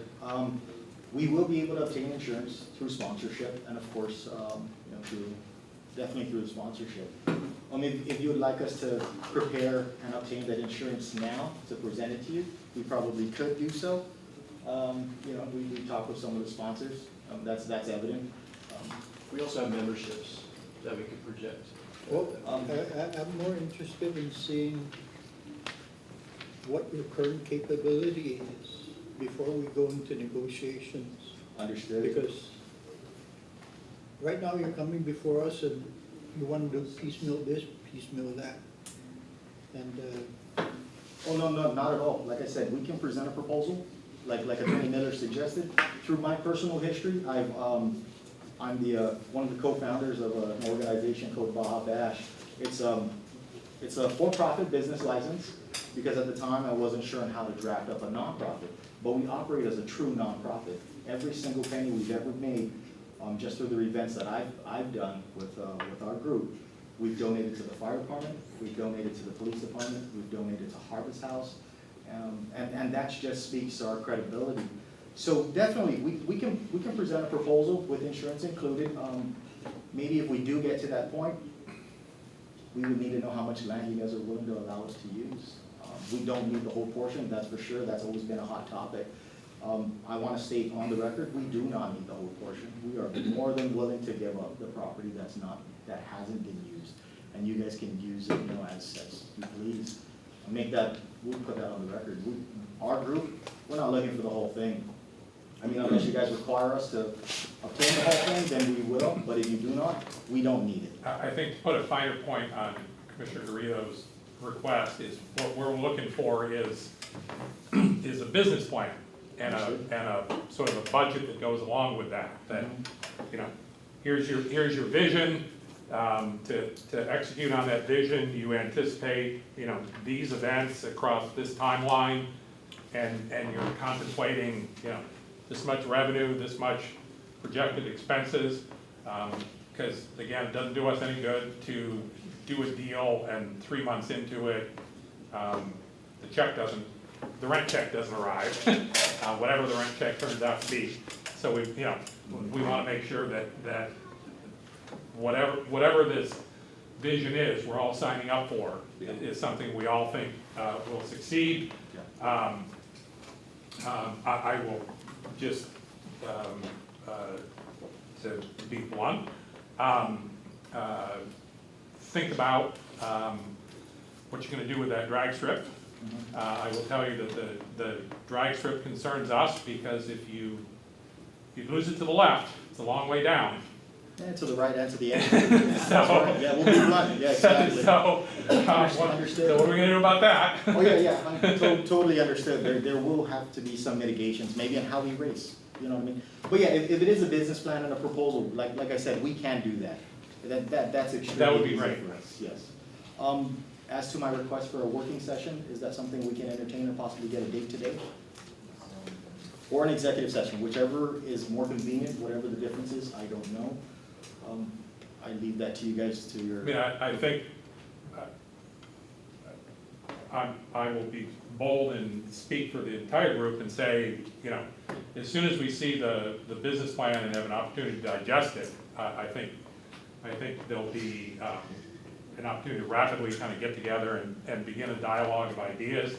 I know that on our side of the table, we have already talked about how we're going to need to hold an executive session amongst on the commission side, so that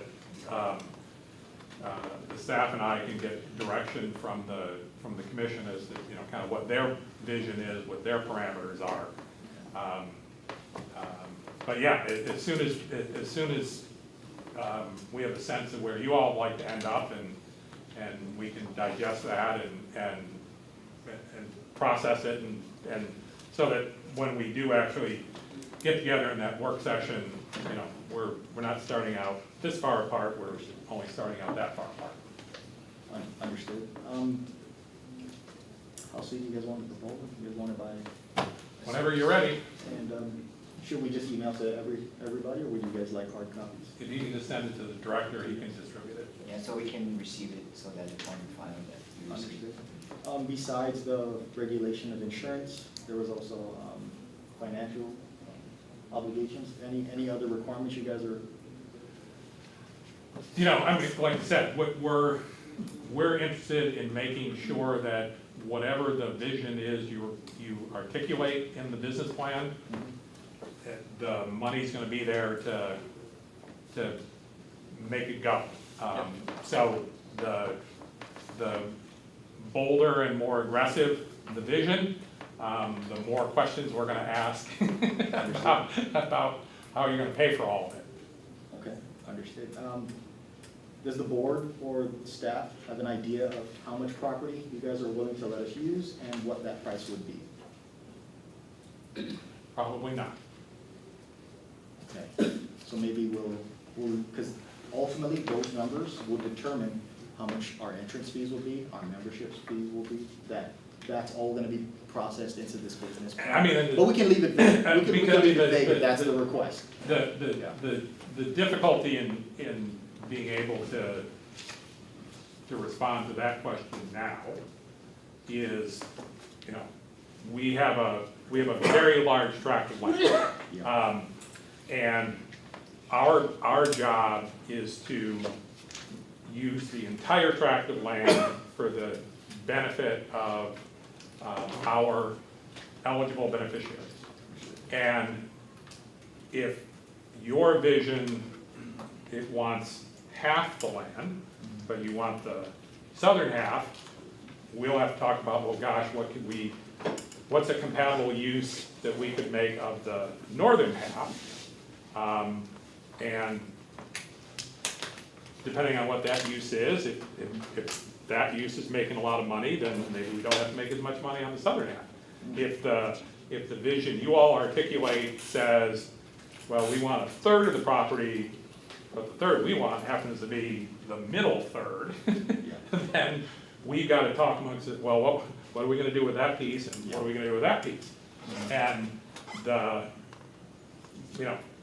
we're in the business to generate revenue.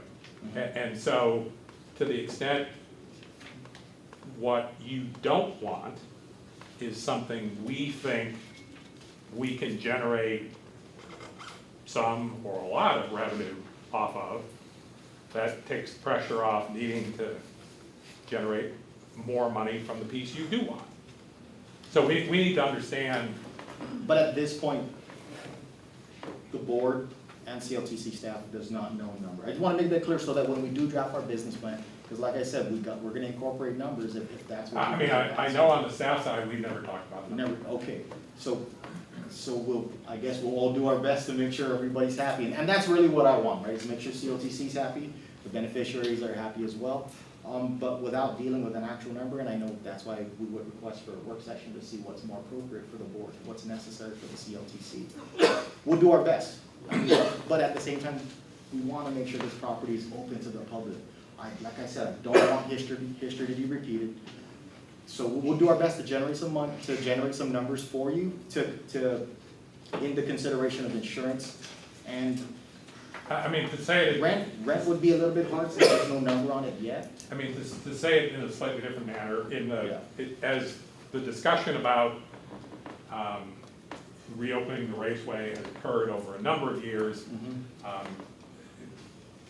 from time to time there has been a comparison to arrangements the government has with the tennis center, soccer field, and if that's the comparison you're focusing on, understood, that will cause us to go in another direction. If on the other hand, your vision says, you're gonna hold 2 Baja Bashes a year and you're gonna make $100,000 off of each one of them, that'll take us in a different direction. I wish.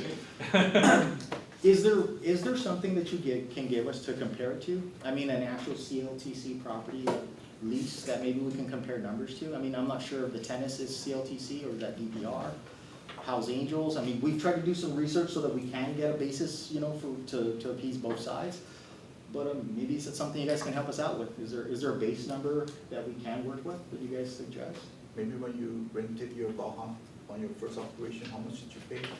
That particular price to Henry Simpson, it was required $4,000 plus a $1,500, what is it called, security deposit. That was per day, right? That particular event was a one-day event. They allowed us 30 days for preparation. We know that the Lights Festival was a 2-day festival, and Henry charged them $4,000 a day.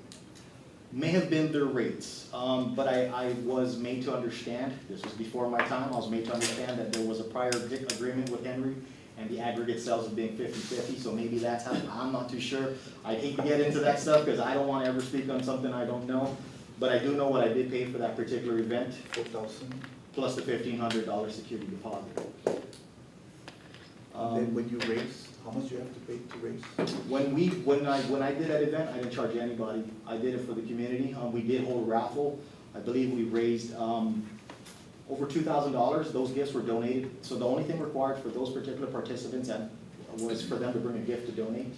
We raffled those off, and the money generated from that particular raffle was entirely donated to the training cycle of the fire department.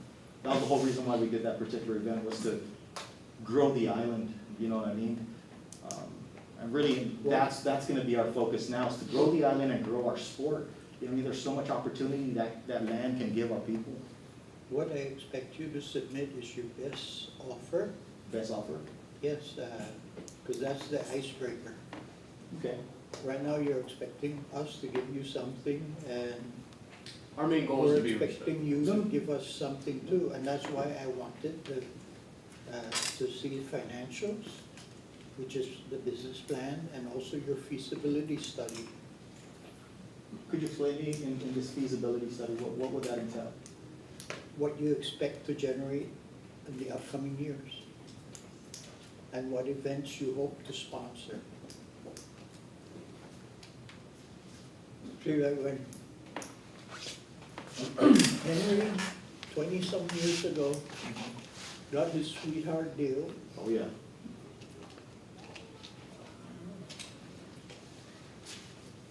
and it was a sweetheart deal.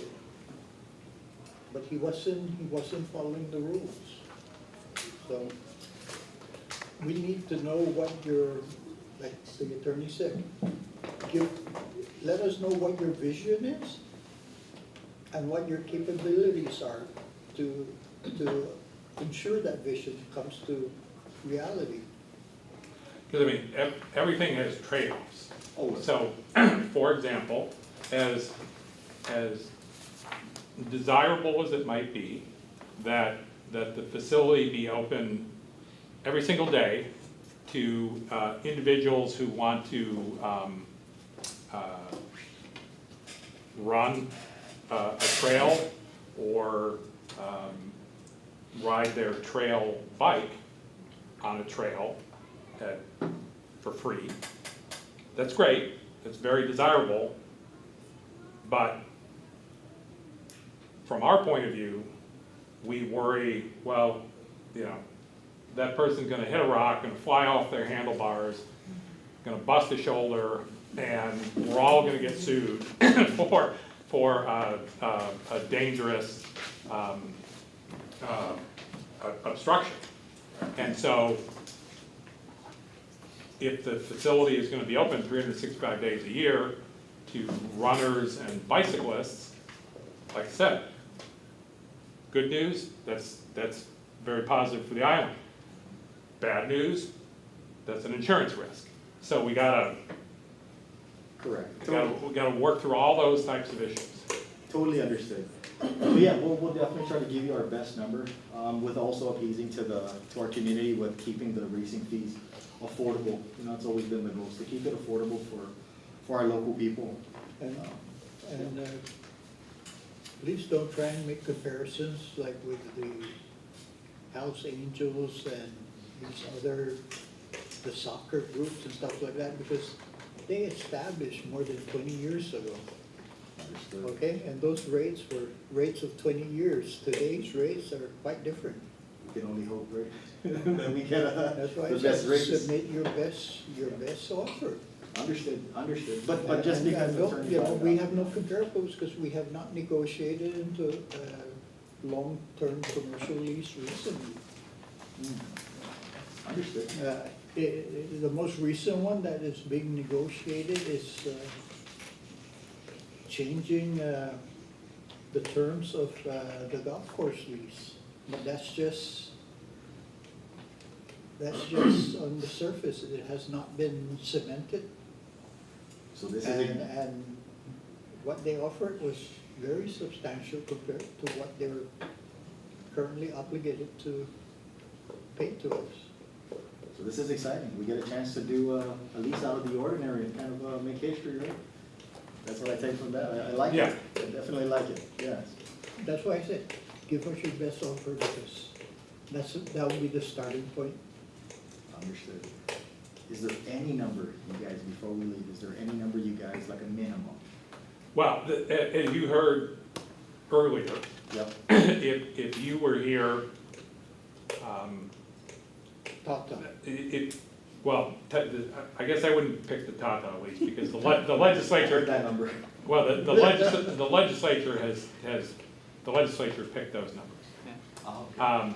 But the Med Farm lease, so if you were here as a for-profit business and wanted to lease some or all of that tract,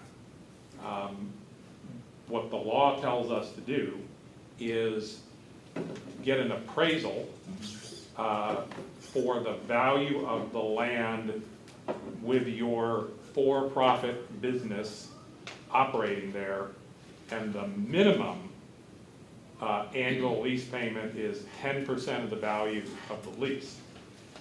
Now, in your case, that formula just doesn't work. Yeah. Because you're not for-profit and you're not there generating revenue 365 days a year.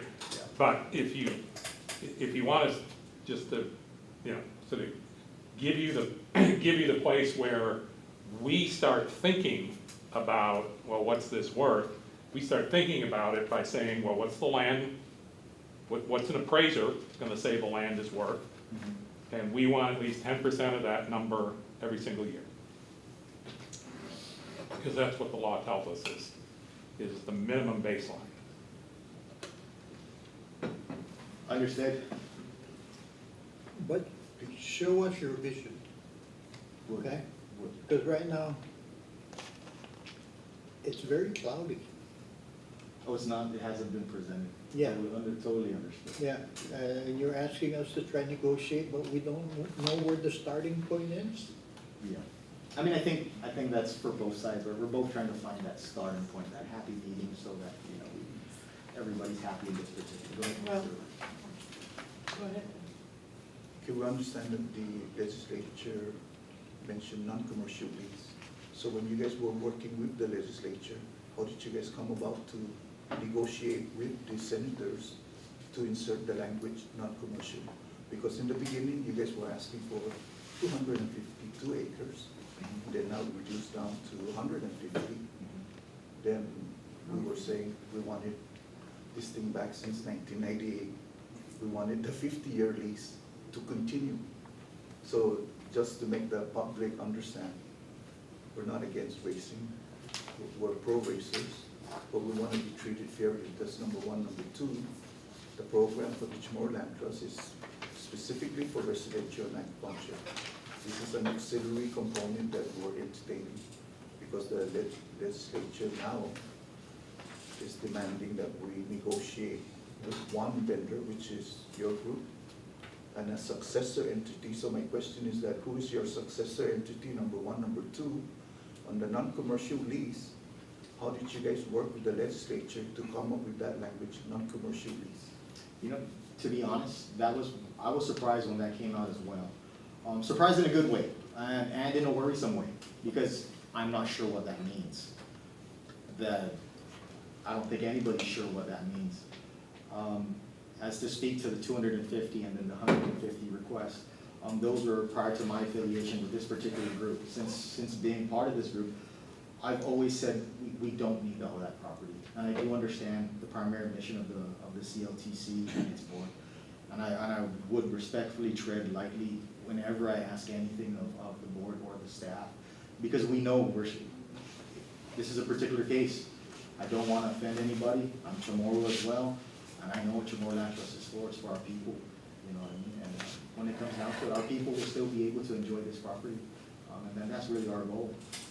So I couldn't speak to anything that happened prior to my appointment. We're not asking you to. Yeah. But I understand, we'll get a business plan, like you guys have requested. We'll definitely submit that as soon as we can. we don't need all the property. We can, if you would like, we can probably map out some areas with what property we think we would need and reasonings why. You know, we'll give some justification of why and what that particular property is gonna be used for. Hans came in with a schematic, I think was last one, Yes. right? And you estimated how many acres? The one that I gave you, that one's, it's around 150, 125 mark. So how did you compute from 252 to 150? Because we were proposing 50 acres for the drift track and motocross, since way back, just to get the racers going. So There was I an guess you guys have been discussing this with your own group, Yes. and I guess you guys came about now to 150 acres? Yeah. How Yeah. did you compute 150? Just to, So just to hear it, so what that would entail, it'd be easier. Do we have a map of that property? And I can just. yeah, we visually, we memorize. You're aware of the it property. already? Okay, so it's kind of gonna be like a flag, with a flagpole going north, of course, that, the drag strip that we're dealt with, that we're left with. And then it would include the drift ball, you know what I mean, and the properties in between, you know, for access. It would also include the parking lot, the area that was, that Baja Bash, where that particular event was held, you know, and then the biking trail. That's really what it would entail. Put it down in your vision. Oh, yeah, no, yeah, guaranteed. Yeah, that would definitely be with the map and an outline, and of course. Explain everything in your vision. Yeah, Any other In your perspective, of course. big chunk? Okay, at least I'm gonna close on this one. I just wanna do a short summary of the history of how we started from 1998, how much money was put into it, and how many vendors. I think the board members have to copy. If you go, slideshow. There's a top red, on the red, all the way to the right. What, you see the red bar? There you go. Slideshow. Then from beginning. Okay, all right. Okay, very short. So section 52 on the bottom was saying this is a portion of lot 7161 Jigo Guam to the Guam Motorsport Association and successor. Yeah, you have a successor. We do not. Okay, so I'm trying to find out how did that language come in there? You guys were working, okay, just hold on number 2. If it would make How- everybody how feel was the comfortable, we'll language? get into that. But anyway, we'll talk about that, we'll just go through. Okay? Brief summary of 98. The Racing Federation started in 98, Joy, roughly, Correct. right? And then all the way to 2023. No. June. Was it June? When we started the eviction order, but we have a timeline, nothing specific, not micrometer. So number 1, 1998 to 2018, 2018, the law was passed to offer the 50-year lease.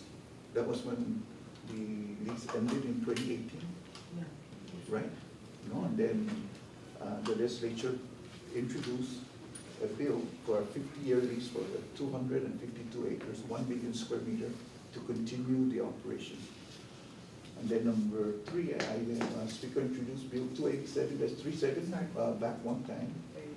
Number 3, that 287 is when we decided, when Commissioner Rose was saying, let's accommodate the racers, let's give them the drift, the track, and the motocross in the interim, just to get the racers off the street, get Ryan to run his machine down the street.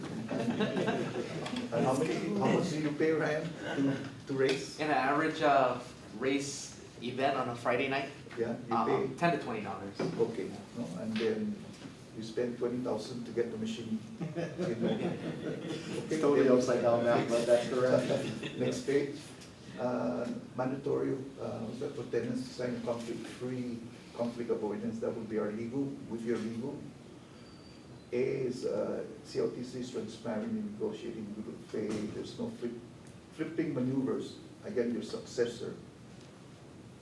I'm curious, how did that language get in there, but again, that's the senators that you work with, they did that, component. So then B would be named the members of the Guam Motorsport Association and your nonprofit. Go ahead, next page.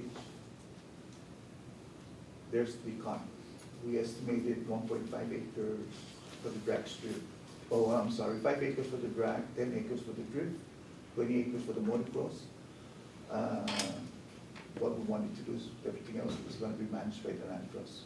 So the new public law indicates a portion of technically, and this is where this is where it becomes complicated, because if we're going to chop the property up, legally we have to describe it technically, because like our legal was saying, if somebody flips, breaks a bone, slip and slide, a lawsuit would come in, then and if the entire property is 252 acres, that 252 would be in jeopardy if somebody slips at the entrance gate. Next page. Business plan for 2024, Commissioner Garrido mentioned that, monthly inspection. We want, if we get into this agreement, we want to be inspecting the property every month. The last time we got burned on the property there is that we basically came there was a cliff on both sides or 3 sides of the strip. It was a day late, dollar short. By the time we found out it was excavated down that deep. Next page, please. Landlord, the rights, basic compliance inspection, track to be used by motorsport racers, spectators. Next page. And here, go ahead and play the clip.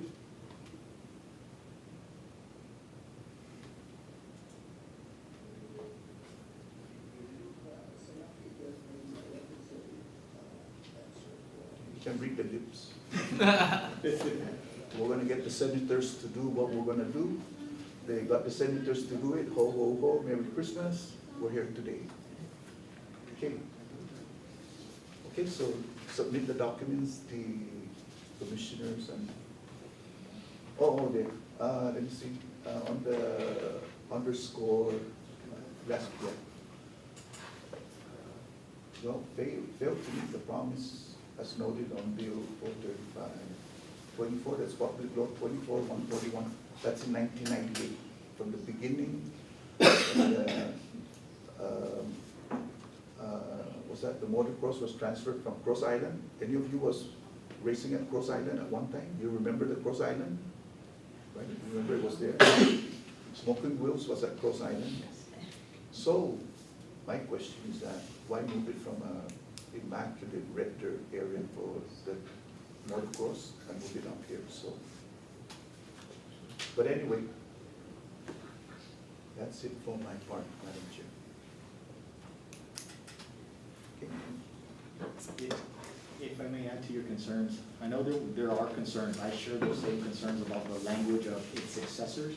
We'll make it stated now, we do not have successors. If that makes anybody uncomfortable, CLTC and the board, we will knock that from the agreement.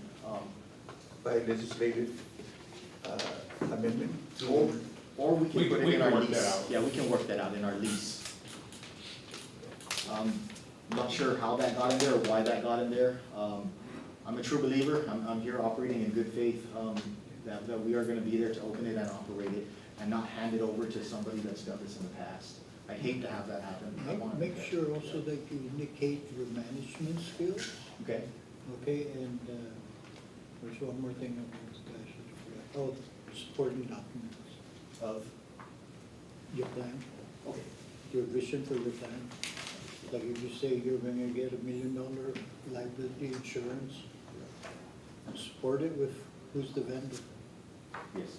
okay, and then tell us what you expect to pay or what. Since you said you've spoken with insurance companies, Yeah. what they projected the cost would be. Understood. You know, give us a complete vision, Yeah. not just bits and pieces. Understood.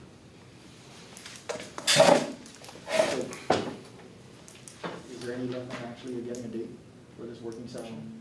At this time, Depends when you give us your proposal, and then your. we can schedule the board for their executive session, and then after that, we can have a working session. The scheduling will be all contingent on when you guys are able to submit your proposal, and then we also need to comply with open government law to make sure it's properly announced and published. So I guess we just have to wait and then we can provide a little bit more definite dates. We could do that very Understood. soon. Understood. Thank you guys. Thanks.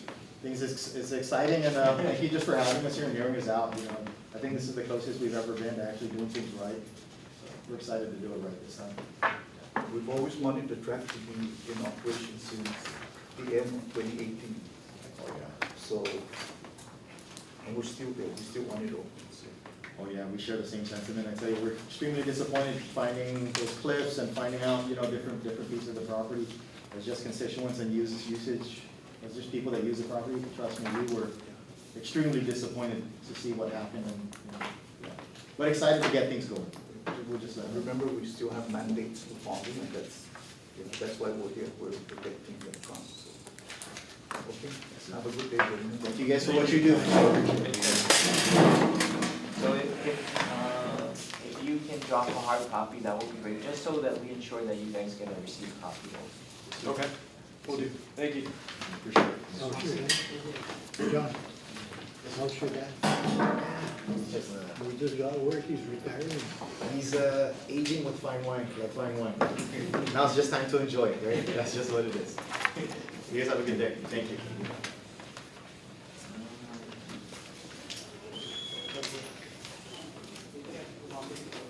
New business? Yeah. Can we, I think we should have enough time. We want to recognize, Yes, yes. Oh, I'm sorry.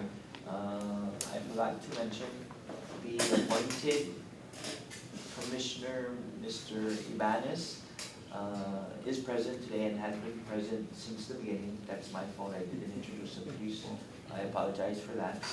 He does have a hearing on September 23rd for his confirmation. That's on Monday, right? Tuesday. If he is confirmed, he would join the party and the three of you up there, and we'll have to rearrange to ensure that we accommodate space for everybody at the same time, the attorney and the constituency. But I do apologize, Mr. Ibanez. We were just back there talking to him. Sorry. Don't worry, don't worry. It's good that you wrote after. But don't go yet, because we're in store for a little bit more action here. I think we should get through it really quick. Madam Chair, we can just move straight into the new business. there's no constituents. There is in the bottom half there. No, but, There's nobody present. And so if we can move into the new business, the first Yes. item, the residential and agriculture lots to be leased. yeah, There's a listing provided to you in your packet. Thank you.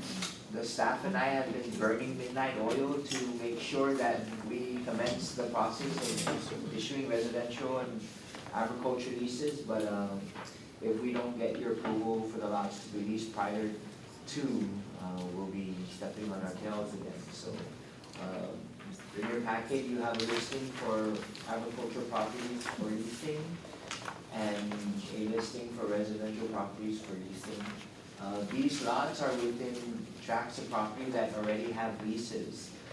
As Attorney Miller had spoken about earlier, we're trying to ensure that the next lots we lease to our lessees in line, that infrastructure is not too far, but there will be some distance in between to try to reduce the cost. All registered. They're all registered, correct. And then they're in different municipalities. what's the land side? The size? It just depends on the lease award. So definitely any agriculture lease that's gonna be leased today will not exceed half an acre unless it's approved by the legislature. But nonetheless, we're gonna stick to the half acre size. As for residential, we'll be inquiring with Attorney Miller. So the recent passage of Senator Chris Duenas' nitrate septic tank method to see if it'll suffice or would it address our issues with our current lessees and any future lessees. for a property over the northern aquifer You know, without sewer? for undersized properties over the northern aquifer, EPA allows for a holding tank. Okay. We're gonna get through that, and if they do, that's great for our constituency, but if there's also another option, which is Senator Chris his bill that was enacted into law, that could also resolve the issue. But nonetheless, we do try to explore the first option of trying to get sewer in there, but realistically, financially, that's, you know, but we try. Okay, so these are lots for lease, ready To be leased. To be leased. Yes, correct. No name, no. No name, they're person. free and clear. Can But I they, ask you, agriculture lands? Let's say someone wants to farm on a business, as a business? commercial, there's a process for that. And what's the land size that they're allowed to? CLTC is restricted to lease no more than, I think, commercially, I don't think there's a limit. For grazing, I think it's 20 acres, if I'm not mistaken. And if they wanna come in for commercial activity, they can do so, but there's a process for that too, competitive bid process. In the act, it does mention no more than 20 for commercial farming. But one of the issues we're experiencing today is, on a lot of the leases for the rate, it says rate to be determined at a later date. Those leases measure from an acre and greater. So we're stuck again, and you know, we're gonna be knocking on the attorney miller's door again on how to resolve that. Because yes, the act does allow for the commercial production of vegetation, fruits, whatever, planting, agriculture. But what rate are we gonna charge them? That's the question. They do allow for cottage home activities, but there's a process for that too. And then there's criteria, or there's categories you can do, like car repairs or personal, or repairs on personal effects or something like that, to that effect. I don't remember it exactly, but there's options in the act that allow to do certain things. Mr. Bernard Watson, that I do recall, was conducting commercial farming activity in Gilo, I think on 10 acres. He was paying 1% of the fair market value of that property annually. I think it was $1,200 or $1,400 a year. But those are rates from 1999 or 98. Today, and it can be another discussion, is, and what we tried to get from the previous boards is to, but then again, the commercial rules restricts us to 10% of the fair market value, no less than. We do know or understand that 10% of the fair market value for a farmer is not feasible. There's like a whole 90-day, 120-day from cradle to, from seed to. From cradle to harvest. Yeah, so, you know, from soil to table or whatever it's called, right? It's not feasible for them. But if somebody wants to commercial farm, they're more than welcome to come in, submit a letter of interest. We'll go through the whole process. But you said you have to, it has to go on bid or just? Well, based on what we have today for commercial activity, for a commercial license or lease, that's the only process we have, which is the competitive bid process. Like I said, we're dealing with a lot of leases that have rent rates to be determined at a later date. We have about 1,049 agriculture leases that measure over half an acre. That's majority of our agriculture leases. So we're reviewing that at this time because a lot of them have that rate to be determined at a later date. A lot of them are not doing anything or doing very minimal. So through our compliance inspection, we're making note, but we are not presenting it to the board yet because we don't know the status of their lease. Based on what we have today, without the Bill 334-37 being enacted, they're considered null and void already, because they violate the first come, first served process. So, but we're taking note, and if Bill 334-37 does get acted into law, we've already got a head start already. Joey, what was that law that identified that if the property is 2 acres or more, it has to be a commercial lease? There was something passed in December of 1998 that recategorized the acreage award. So anything over half an acre was considered subsistence, anything over the half was considered commercial. Anything over Half half Of of an an acre. that's under Considered. under half is subsistent? Anything over is commercial. That's going to hurt a lot of people. It is, but there's a lot of people too that are not doing anything. We have someone on the agenda whose parents were awarded a 5-acre lease. Unfortunately, the parents have both passed away. The only child is requesting to terminate the lease and the application. So, you know, there, like I said, there's 1,049 leases that have been awarded that measure over half an acre. I don't know the exact number of how many say rate to determine a labor, but there's a lot of leases that say that. And we're stuck with them. But Attorney Miller has been very responsive to us. I think we visit him once a week at his office, so that's an item we're gonna discuss with him. And your office is down in Agana now, or still upstairs? No? No, down the street. Agana? Okay. Question on the high demand for 100, 200, 300, 500, 600 acres for solar farm.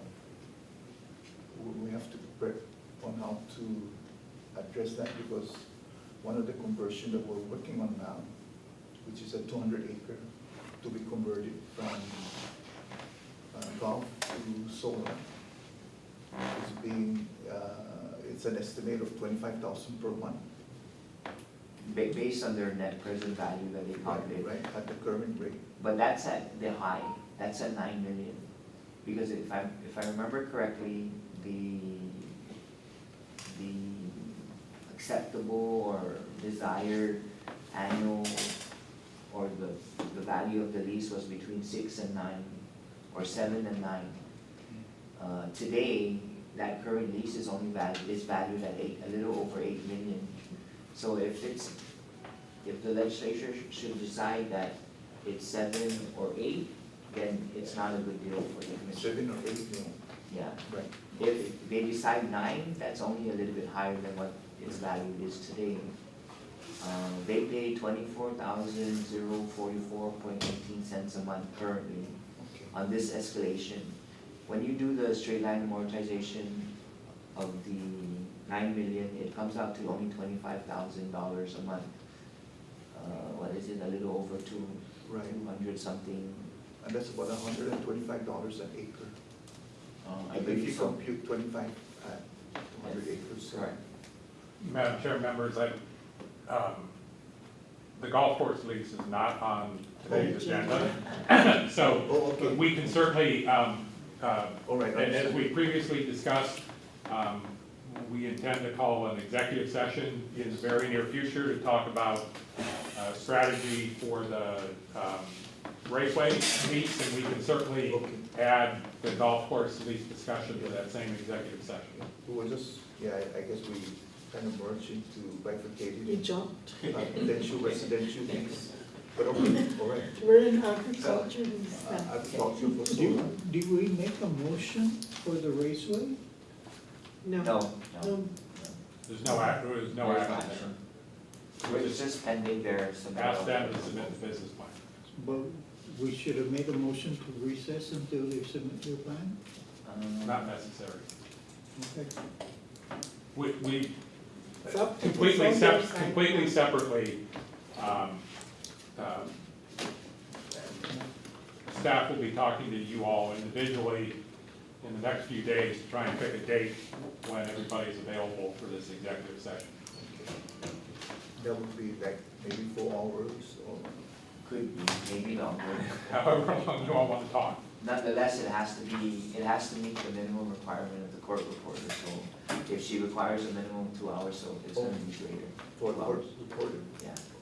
There has to be a court reporter present. Okay, got it. So, Madam Chair and Commissioners, we would like to get your approval for the properties, the list of properties to be leased. And they're all registered, Correct. so no problem. But all these properties that you've provided in this handout, this is all It's just an aerial image of the list. that residential is- properties? There's residential and agriculture. I think it's back to back. Now, how did the staff go through here to say this lot here, for example, right? Just any lot. Like I see 3 empty lots here, or 4, but we have an arrow on half an acre, for example. Just the process of elimination. So, Or, I mean, you know, was it field survey, or did the staff go out and check the property, or? based on I don't know. based on the maps that we do have, we use that and reconciled it with our database and if there was any type of site inspection, maybe in the general area, and based on any utilities that we issued, any survey authorizations, anything that we may have issued the constituent to do any type of improvement, that was also factored into the equation to determine whether it was awarded to anybody. Because who knows, you guys may approve it today, but 1 week from today, someone may decide to just blanket themselves there, and they're considered squatters, right? We'll do what we need to do to remediate it. Joey, since you mentioned there was a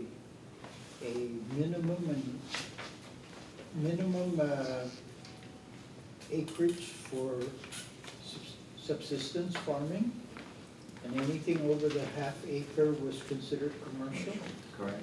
is there a standard also that applies to residential? There- Can I get a there's- residential lease for, let's say, 3 acres? No. The law allows up to no more than 1 acre, but we try to not max it out, because the common practice was either quarter or half acre. But the law allows up to 1 acre, and based on subdivision rules, we can't lease less than, I think, 500 something square meters if there's sewer, so we also have to comply with that, or we set our lessee up for failure. Thank you. So if the board can consider the listings that we have presented to you today, or provided you today for leasing, And you just burn the midnight oil in this one? we're burning the midnight oil and commencing the lease processing. We're getting our money's worth. I think all we need is conveyor belt and we're almost like a manufacturing line in here. But we're doing what we have to do in accordance with the I law. mean, I like to say, okay, right, but just for quality control. I mean, Yes. because we're ready to do a blank check, so. Yeah, I have one. Not to quick at doing that. Nonetheless, I mean, you know, I like to review for if just like 30, there 40. is any, if there was something that we did miss, we're not going to award the lease on that Understand, yeah. property, yeah. But given the resources we have, and we've considered all the information, but definitely if there is somebody on that property that really should be there, that will not be leased. Can you pull this up on the screen? Here, for example, I think this is like the golf course, right next to the golf course. Which golf course? I mean, you know, things like this, right, I'm saying, I mean, I haven't looked at it, or is that, Keep going. I think I see a golf course, so. see, that's a subdivision, right, or next to, is that, Lada? Right here, this one. That appears to be a golf course right in the middle. That's in One. 10122, half an acre. All right, that's across the Gura, Yeah. yeah, There's one 450. International Country Club Golf Course here, there, country club, right? the ICC. So right next to Gura is another 32 subdivision of CHamoru Land Trust, where the blue lines are at, right there. Okay, see, right there, your arrow's right there. Yeah, See that subdivision, right? yeah. Right now, Guam Waterworks is, I guess, asking me, why did we do a subdivision right on top of the sewer that connects to Gura, and it runs all the way down on the center to Route 1? And I said, I don't know. I don't know if you know about that, but anyway, there's a sewer line from, right there, see where your arrow's at? Go to the third blue lot, they're off again, one more, to the left, right there. So the sewer line runs through there, and there's a sewer station, then it goes straight down there, the sewer line goes right across that to Route 1. But things like that, right? Are the lots for that area is the one in the red rectangle? Okay, got it. So that's land trust on the right. Yeah, Right. And the one that I'm talking about is the other 32 that has that sewer line. in the bottom, yeah. So that's not in the listing for this. Understand, yeah. But just to keep in mind that the Guam Waterworks people, they want us to remove the 32 subdivision. I'm trying to ask them to move the sewer. But anyway, Those people that are occupying that said area you're talking about, those lot there were land use arrendo way back. and then they Yeah, subdivide. and those probably was already pre-existed before the sewer line. Right, so my point is that the surveyor subdivided it, did not realize that there was a sewer line there. You know what I mean? And this is where whenever we shortcut, we do a tabletop survey, we did not run the check print to the Guam Land Use Commission for the 7 agencies to, if there's any power line, underwater, underground cable or underground sewer. This is one of that. So, how many lots did we do on tabletop? There's quite a few. Or the master plan, right? The master plan are all tabletop. Yeah, and what I'm hearing is that I think we're trying to set a bill to have the bill approve those lots that were subdivided back then in 98, 99, in accordance with the master plan, and they have not gone through the Guam Land Use Commission. In other words, the check and balance for the 7 agencies to verify if you have anything underground or above ground, or you catch what I'm saying? Understand. Thank you, Madam Chair. A lot of times, government water is under your private land. Right, and that's how that family found out there was a sewer line. Then They you were find digging- out there's a leak and it's not connected to They your, were digging for a septic tank and they found a pipe. The pipe was the sewer line from the Bura. That's So the they the check. doorstep. Waterworks, and they're saying your lot is on top of our sewer line, so you have to move your lot. Anyway, okay, next item. So no go on this lot. Oh. yes. They all found it. But nonetheless, just rest assured that these lots are still subject to survey. Okay, So they're still gonna have to route through the DLM process. this is kind of hard. If the John is here with the quality control process to sign. So, Okay, but but it's I up to No, you it's, guys. it's a proposed, You got an auditor over there, so he's gonna. don't check worry, this line he's by gonna line. do, he's gonna watch you. But So- not me, what? So, but it's up to the board if you Okay. guys wanna bless and give us and approve it for leasing, that would be great. Both agriculture and And the residential. residential lease, property listings. Okay. Commissioner Oh, Garrido, any questions? No question. Okay, I make a motion, Madam Chair, to approve the potential agriculture lots for leasing presented by the acting director and the potential agriculture and residential lots for Floods leasing. and leases. Right? Yes. Yeah, okay.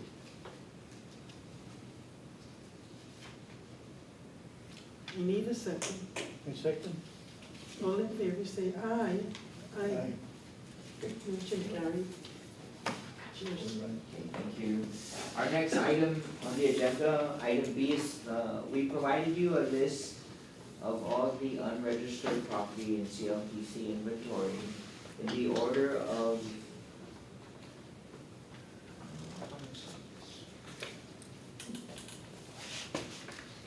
not in the order of most affected. Although, it's in alphabetical order, we wanted to get the board's, comments on how would you like our, land registration land to be registered, land registered listing be, in what order. Initially, I'm not sure why the 16 is not, but, the first property on the list was lot 7153 in Jigo, because there have been 56 leases awarded on that property. Okay. The next would have been lot 421 in Talafoco. But in the other listing that we did have, we have to consider if there's any land registration maps available. Yeah. Is that on page 101 or the, okay, fine. No, it's the land registration. It's in your packet.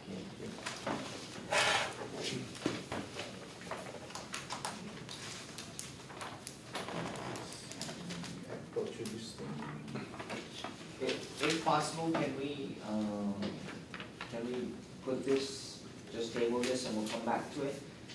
We need to, That's for the 223 lots, right? yeah, Okay. 223 leases. Only the reason why I'm asking or I'm requesting is, we can provide another listing that is a little bit more detailed in terms of whether there's a map available or not, and in the order of the most effective. Yeah. Okay. So you wanna, Can we table this? all right. Sure.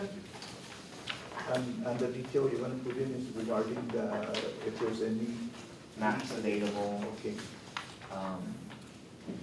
Did you find it? It's the This one last includes the, that group that's up at, Labby Heights, Yes. next to the warm water works? no, that's registered. Oh, the one where, Mr. Ramon? Billy Cruz. Yeah, oh, no, that includes that, yes. That's in here. It's in here, With 3 or 4, yes, but let us Homes that reprint the listing. okay, fine. If we can move to the next item, it's the approval of updated agriculture and residential lease templates. You should have a copy in your packet, Okay. if not, get their copy. The updates were needed because of the changes in the law in terms of qualification, successorship,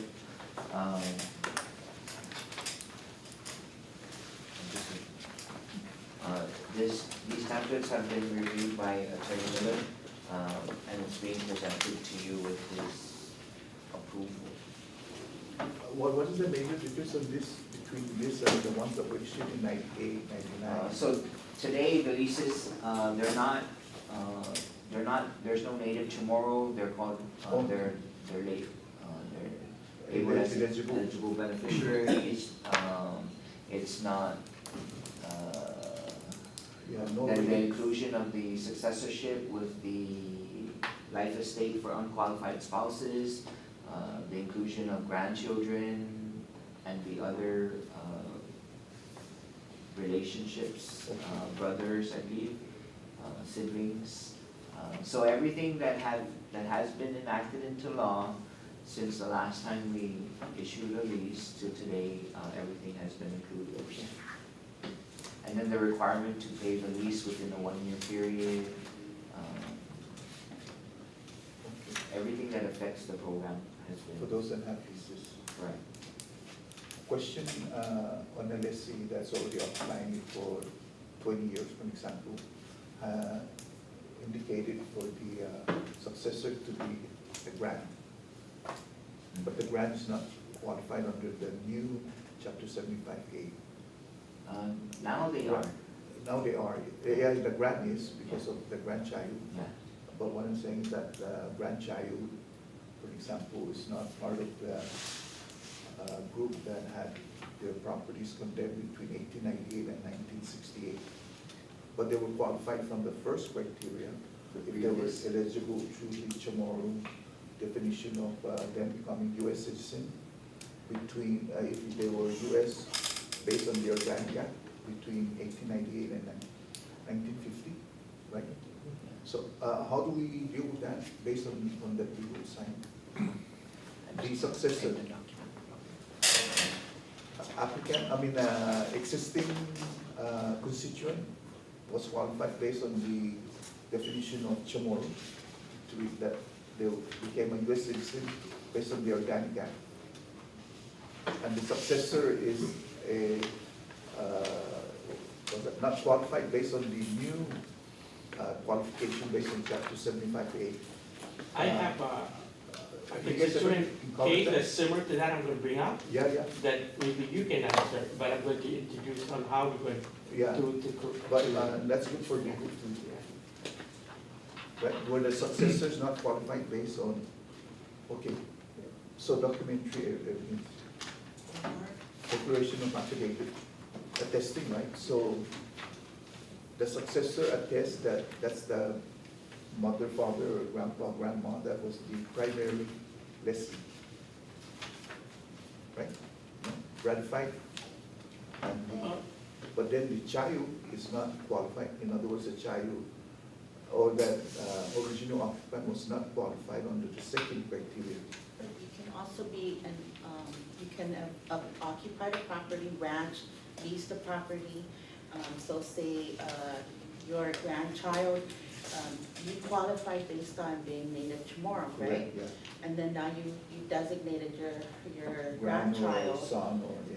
So say you lived in Naval Station from Okay, 1968, that one we right? understand, but they said they never lived in Naval Station. No, you would have.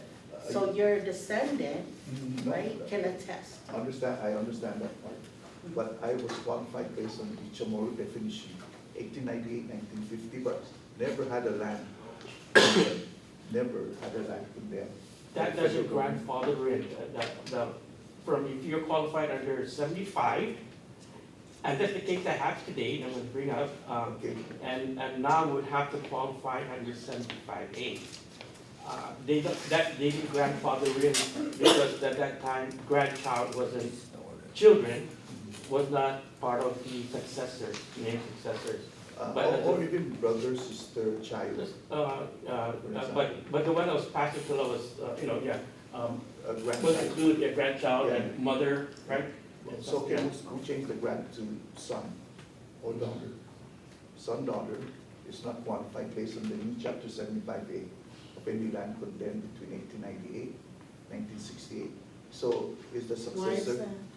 because the successor doesn't have any property that was condemned by the federal or local government within that window, which is the second criteria for qualifying to be eligible. You got it right? Yeah, I know what you're saying. You're right on track. Individuals or their descendants, and their descendants. And their descendants. So a grandchild would be a descendant.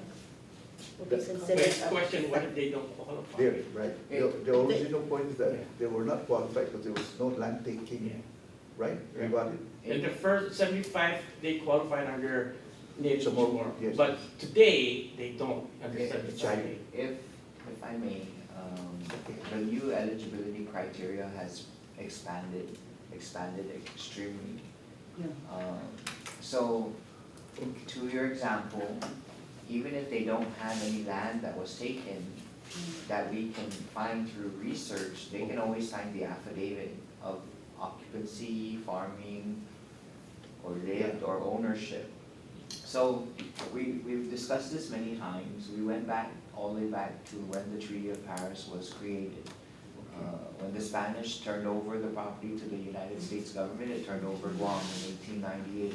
So it had control of the entire island at that time. Yes. So the dates are 1898 to 1968. So if I was a grandchild that came, that had no property taken, that Chamorro Ranchos cannot find any property that was taken from my grandparents. But my grandparents was, I filed like war claims for my grandparents. And they were here. They were here, they were a prisoner of war or taken by the Japanese in Sumai or something.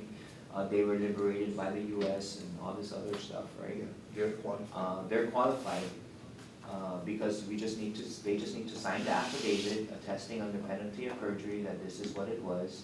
Understand? But through previous discussions with the board and the approval of the eligibility process, if the constituent cannot fully complete the document, the director does not have the authority to approve.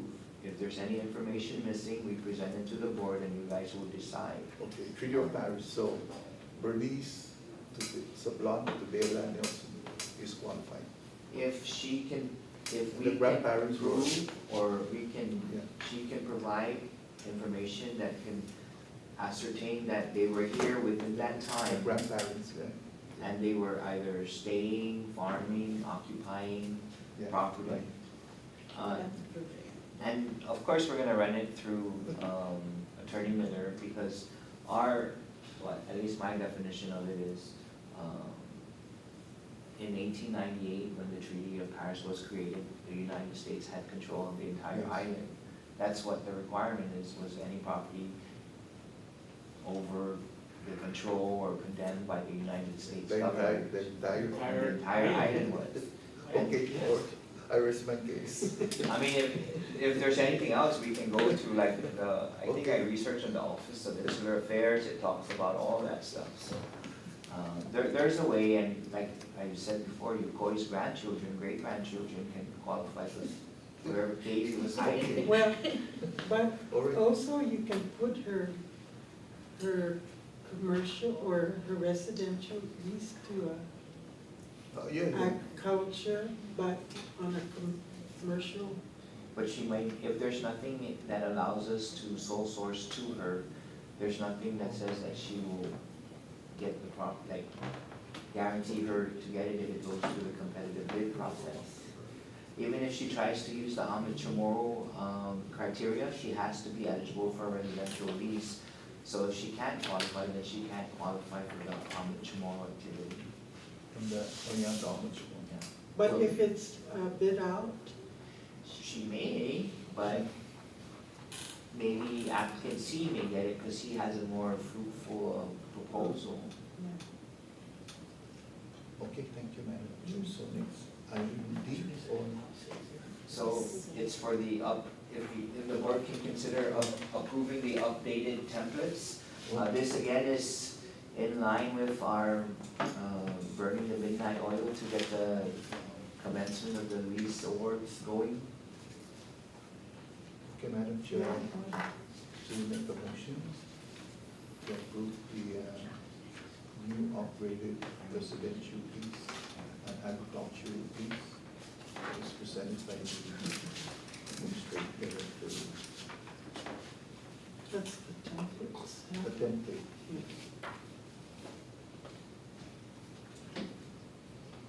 New business.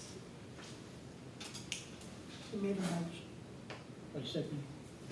All in favor, say Okay, aye. aye. Thank you. The next item, item D is the updated applicant lessee successor designation form. So again, it's provided to you in your packet. This form was updated in line with all the recent passages of the qualifications, the expansion of the successors to leases and applicants. And one other item that we did update is, in the past, there was a lot of, or not a lot, but a handful of successor forms that were completed but were not approved by the director. Because in the past, the process is we have to verify your eligibility. This time around, as it says on the bottom, it says commission approval pending the qualification as an eligible beneficiary. But we're gonna sign it and accept it as received, in a sense. Also, another thing is that it makes mention of an initial designation or supersede. The previous form did not make mention of whether it supersedes or his prior name, but just to avoid any confusion. And also this time, we're requiring the signature of the designated successor, because in the past, successors were named, successors weren't aware. But at least now they're aware that they were named through their signature. But we did put in here that the successors can be changed however frequent the lessee would like. So we present Form CLT SD001 to the board for approval. We hope the board can consider the updated form.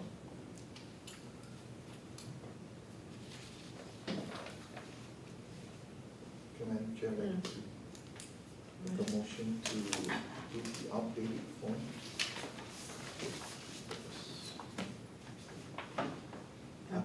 Form applicant lessee successor designation form.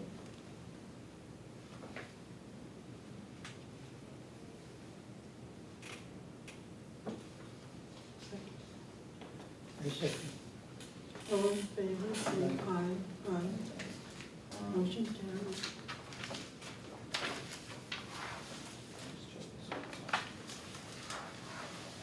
Madam Chair, if we can go back to the table item B under new business. This is the listing of the lots in the order we most affected. If the board wants, they can decide if they want to accept and approve the order of how of the lots that are going to be registered. If the board would like to table it and review it, that's fine too. But there has been many discussions about registering lots, so we just need the board's approval and direction so we can send a letter to Attorney Miller to commence the process. The first lot is lot 286 in PD. That's ongoing, it hasn't been completed. Correct? Where's Billy Cruz in this? Lot 58. Oh, oh. Lot 380. 380, Lot 380 dash. Oh, that was the first. It's in Dedado, it's municipality of Dedado. it's not on the. I think it's Manila, But it's still 5380 though. 5380-R2. Yeah, on the seven from It's the first, item 7. 7 or 8, something. Yeah, that's the 5380. Yeah, 15 acres? The area. Yeah, but It's not him specifically, it's the area. Okay, got it. So lot 5380 dash R2 is 15 acres, But if it's cheaper. right? Correct. Okay. According to the, is that the first lot the board would want us to engage with Attorney Miller for lot registration? Yeah, because this is the one that came in for the loan guarantee. Him It's in the and water tank, him right? and the neighboring lots, Yeah, because the neighboring lots already built homes. Okay. okay. So if possible, can we get a motion that that's the board's decision? Madam Chair, members, not to quarrel with your prioritization, but I will also point out that none of these registrations are moving forward without surveys. Survey, right. no. So we're gonna have to balance the desire to solve problems that particular lessees have with the reality that some of these properties, a survey is ready to go. Some of these properties, survey can be obtained in short order, and some of these properties, we're gonna start from the very beginning to get them surveyed. Okay, so general rule, survey first, then. We have to file a survey with the, so to register the property, you have to go to court. Yeah, And the initial court filing would include a copy of the surveyed map. Well, what you're stating is, it's very logical. If they had already done a survey and it just needs to be recorded, those should be first and foremost for the priority. I'm assuming that those homes that were built up there, I'm assuming at least the properties were surveyed. There's no way for a survey map to be completed and unregistered. But lot 5380-R2 does have an FY number attached to it, so there potentially may be a land registration survey map already. Because that's one of the criteria that we listed, to make sure that there was a map available, a land registration map available. so legal, when we can use the same map, with the FY number?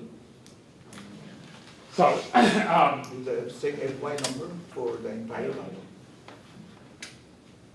when we file Yeah, the legal documents with the court, we then distribute copies of those filings to the 7 different Guam agencies and say, we intend to claim ownership of this property. Do you have any issues with it? Most of the time they say no, but often they will say, well, you can own it, but make sure the survey includes our easement for this pipe or that pole or whatever. And so long as we're providing adequate information to the utilities so that they can evaluate whether the survey, their easements are either already properly recorded or they can tell us where to designate the easement, then the maps we provide them will be adequate. If they come back and say, well, you're not giving us enough information to know whether we have an easement here or not, then we'll have to get a better survey. and then that particular map would be the one to be submitted to court for filing? For Yeah, the- I mean, in my experience, ultimately, the judge doesn't really care. The judge cares about 2 things. Does anybody else show up and say, no, I own that property? And the judge cares, have all of the government agencies signed off on the map? Okay, understand.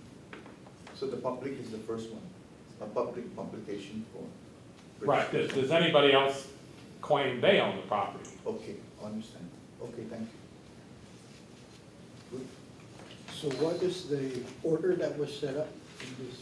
The most affected, meaning, and then whether there's a land registration map.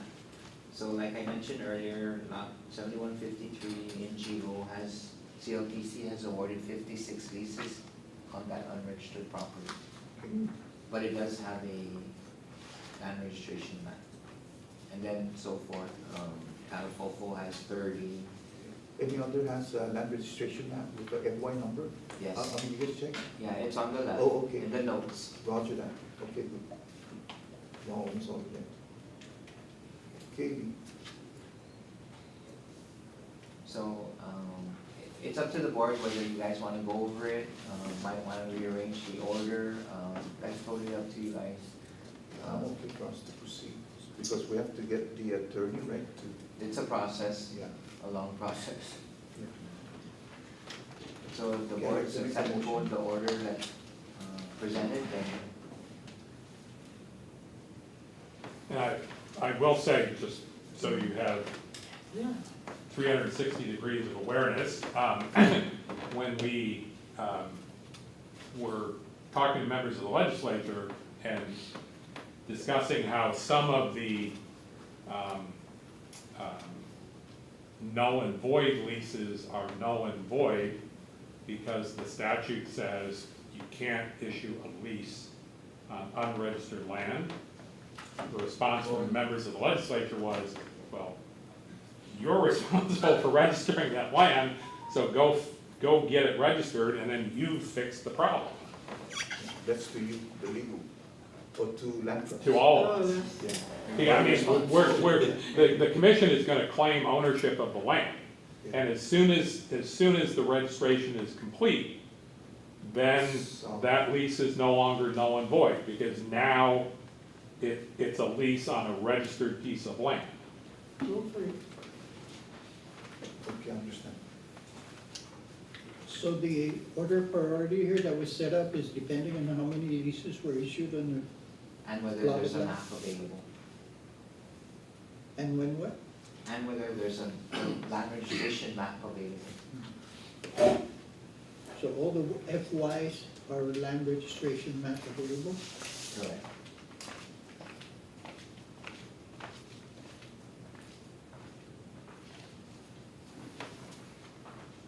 All the way down to Jopna.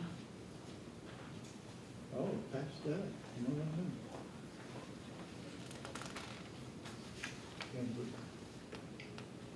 We have land from north, from the tip, or not directly the tip, but from the north to south. That's unregistered, we have a lot. I think they make up like 3,000 square, or 3,000 acres in our inventory that's unregistered, 3,000 some, so. It's Okay, We think fine. we have. Madam Chair. What do we have to do with natural parks and Warren Pacific? It's probably just the notes. Is that CHamoru Land Trust? Do the research, but, it may be, I don't know where, I know lot 464 is in Assen, but, we can verify.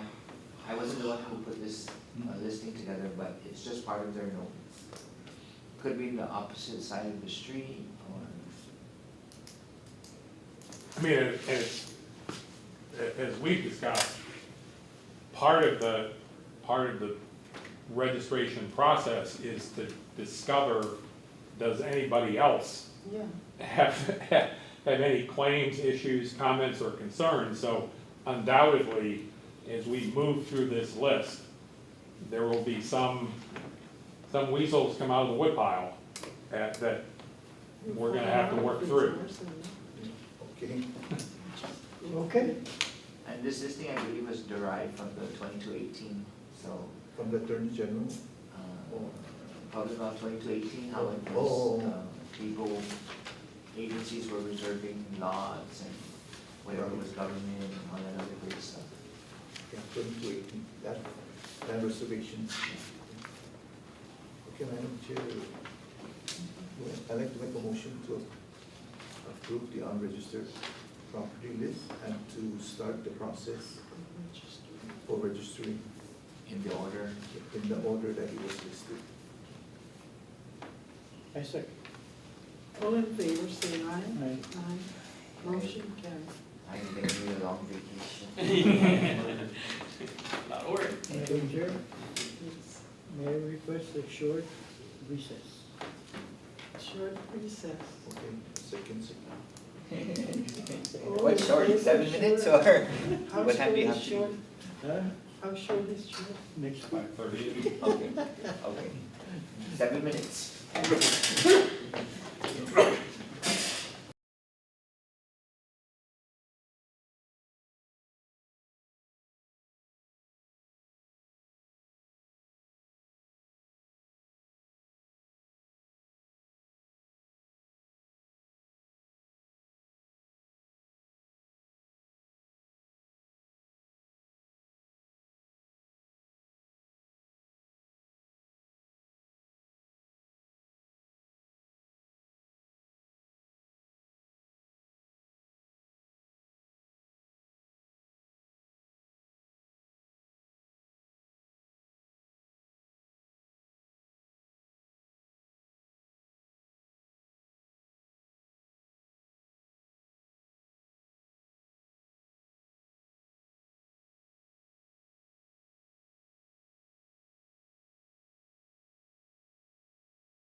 Yeah, Ready? Okay. so we're on constituent matters, starting with Ernie S.M. Ogden. Madam Chair, board members, today's constituent matters, I want to begin with Ernie Nicholas Ogden, as our administrative director mentioned earlier, that about the fact this person, Ernie, is who has a lease for 5 acres, he's the one that wants to, the son wants to terminate the lease. The real purpose of terminating the lease is because his father has passed away, and also his mother, and he's the only child of from his deceased parents. He's has no interest in continuing or claiming the father's 5-acre lease, and which is right there, right there.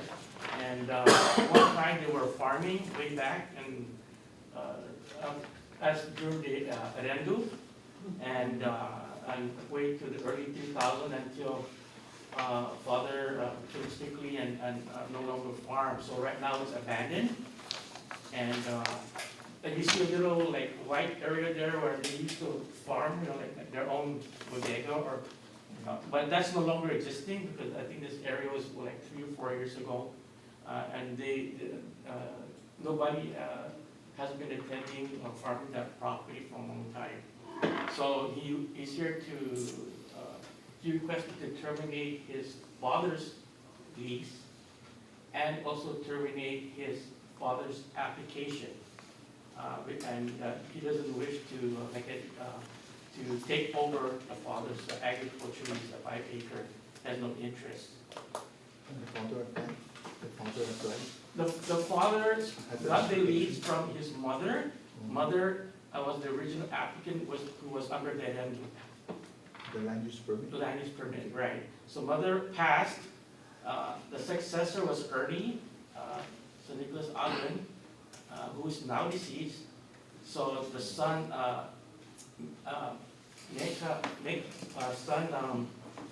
right now his name is, let's see, where is his name? His son, Mati, Ogden. Matthew? M-A-T-E, Mati Ogden, said he has an interest in taking over his father's 5-acre agriculture lease. And as of today, I'm pretty sure if not, he's probably left because he just joined the Army service. Okay. Yeah. Just to add to that, the lease has been paid up for 99 years. Because the lease is being terminated, we need to refund the remaining unused portion, which is $71. To Mati, Right. yes. Where's this area? Behind the Delta Coral Pit. Oh. If you're familiar with that, I know where the coral pit is. Lada, Yeah. summer homes, right behind it. Yeah. Right in front of it is Lada Summer Homes, but that's when it was still being developed. Where's his access to that farm? Can you show? Right there where Right the there, arrows? yeah, The cross, yeah. yes, it goes in right there. So this one here, if it's terminated, it's gonna go back for inventory, our inventory for available leases where we can go ahead and cut it down to, half-acre lots. Is that back to back with Swamp Road? Maybe you can get Yeah, there. yeah, on this one. To get there, we're gonna use Lada. Right here. Okay. And these farmers here that's farming, that's the land trust? Or from- Yeah, from the- those farmers, there are, the trust, yes. Those are the 5 to 10 acre lessees that are currently and actively farming right now. Ogden and those other Okay. family, yes. Why do we need to terminate the application if we terminate the lease? So this is, the issue, if the lease was generated through the application. So in the past, when we did have an applicant or lessee terminate the lease, but didn't terminate the application, we recently experienced her coming back requesting for her lease because of the application wasn't terminated. And it's just like every other person who had a lease for 10 years and comes in here and wants to decline, or wants a specific property, declines the lease, but no new lease was issued. The application is still floating. So it's a matter of almost like abstracting. You have an application, you ordered a lease, you terminate the lease, another application, still floating. But the original lease was issued based on the land use permit? I believe so. It had a land use permit, his mother applied December 2nd, 1995 through an application And as a pre-occupant? as a preoccupier, and then we named her son Ernie Alvin as successor to her lease. Okay. Well, I have no problem terminating, because that's what they want. Please don't forget the $71. Yeah, We're that was obligated the to. reimbursement to the state.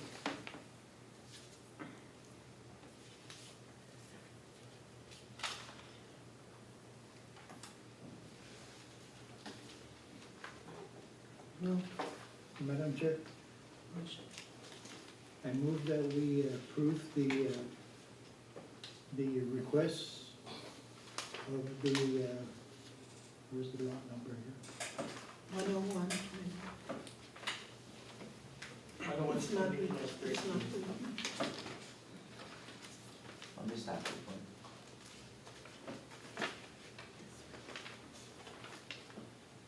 Lot number 10120-13 in Dedido.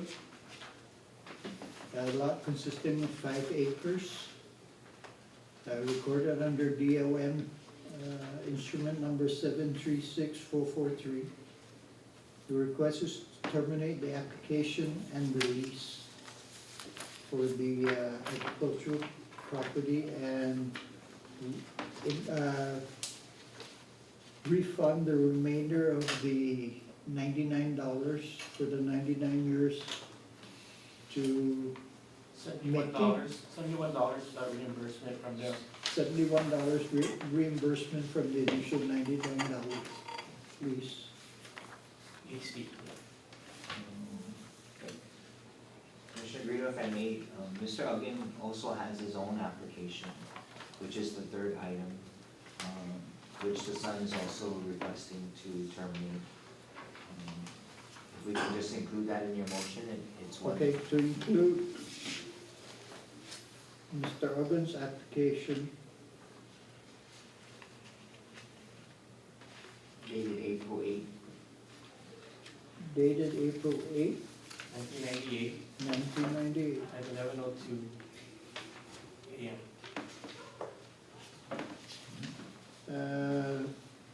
What is this number, 4584? It's just his numeric number.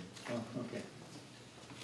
So what happened here is that the first one we just terminated, the application was, the application was given to him through his mom to include the lease. Prior to that, Mr. Ernie Nicholas Ogden applied on his own, which he never got a lease. So we're terminating that too also, At the request of his son. request of the son.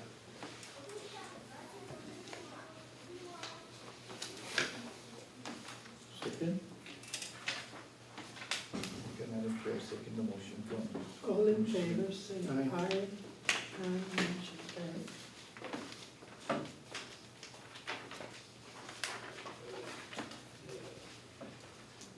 Okay, so the second constituent matter is, her name is Doris Carriaga Chalkers, who's deceased, and the issue at hand is to terminate the agriculture application dated December 2nd, 1995 at 8:09 a.m. And to summarize that, Doris Carriaga Chalkers is deceased on November 16, 2023, the CLTC Board of Commissioners terminated Ms. Sharper's agricultural lease agreement for a portion of lot 5402 R5-new-R5 Manila, containing an area of not more than 1 acre. Doris Sharper's surviving spouse, Johnny Sharper, who is here, right here, was awarded agricultural lease and requested to terminate Doris Sharper's agricultural lease agreement. Doris Sharper did not name a successor to her application. So we're just here to terminate, requesting the board to terminate her application. Like I mentioned on November 16, 2023, we had just only terminated the lease. So just like our first one earlier, constitutionally, we're going to terminate the application as well. Madam Chairman, I put a motion on. Yes. I motion that we approve the termination for the application of Doris Carriaga Chafras, deceased, pertaining to her application number 00000010, dated December 2nd, 1995, that we grant the termination of the application. I second the motion, Madam Chair. All in favor, say aye. Aye. Motion carried.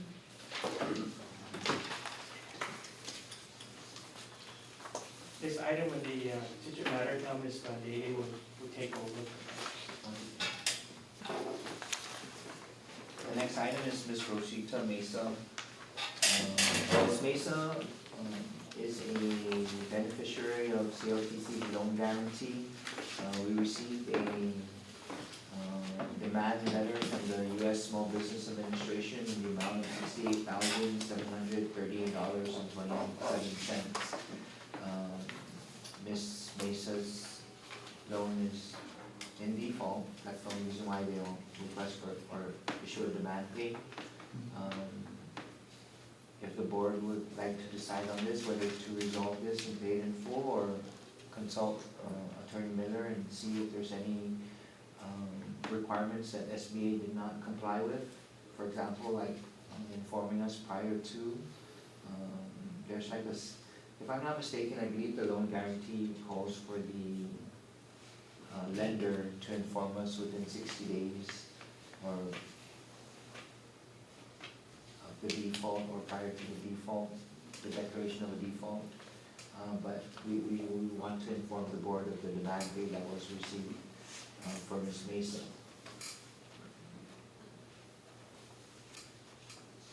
An inspection was done on the lot, and Ms. Mesa is currently not occupying the house that's there.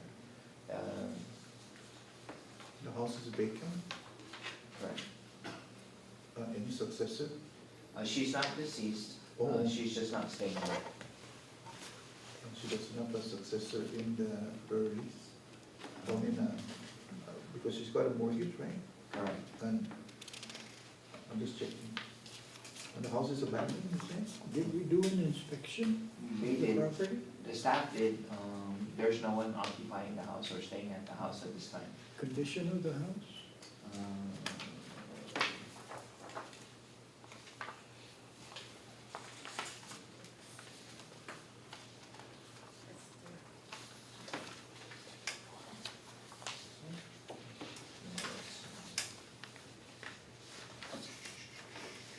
No successor, any successor. And it's going.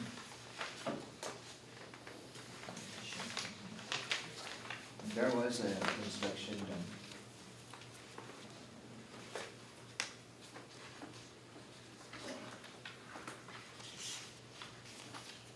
I'm gonna assume it's gonna need some minor repairs. Okay, I believe currently Ms. Mesa's staying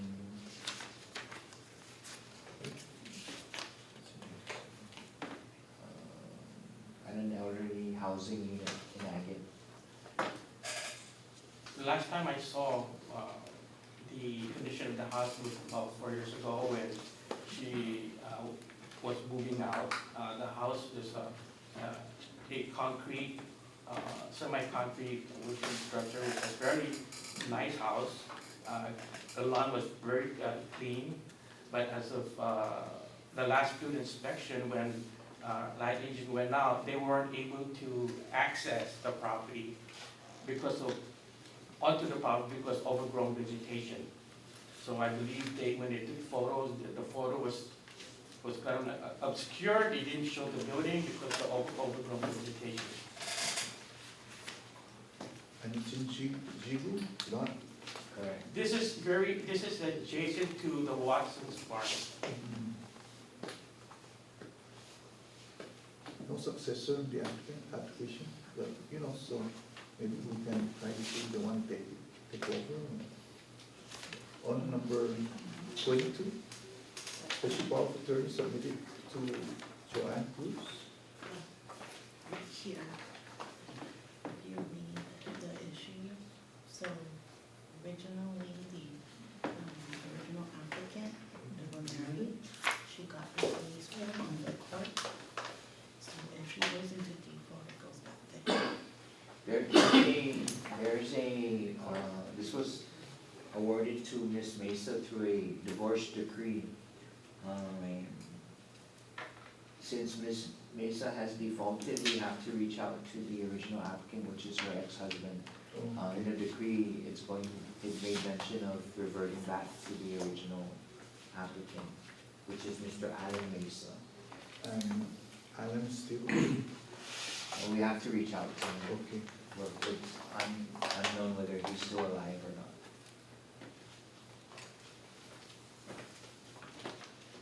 So until such time, we cannot make a decision. Okay, Yeah, you have to. okay, go ahead. But who was this, Well, Joan Cruz? Joan Cruz. She was given special power of attorney. Number 22. Are you, huh? So she is off island. She's not on island right now.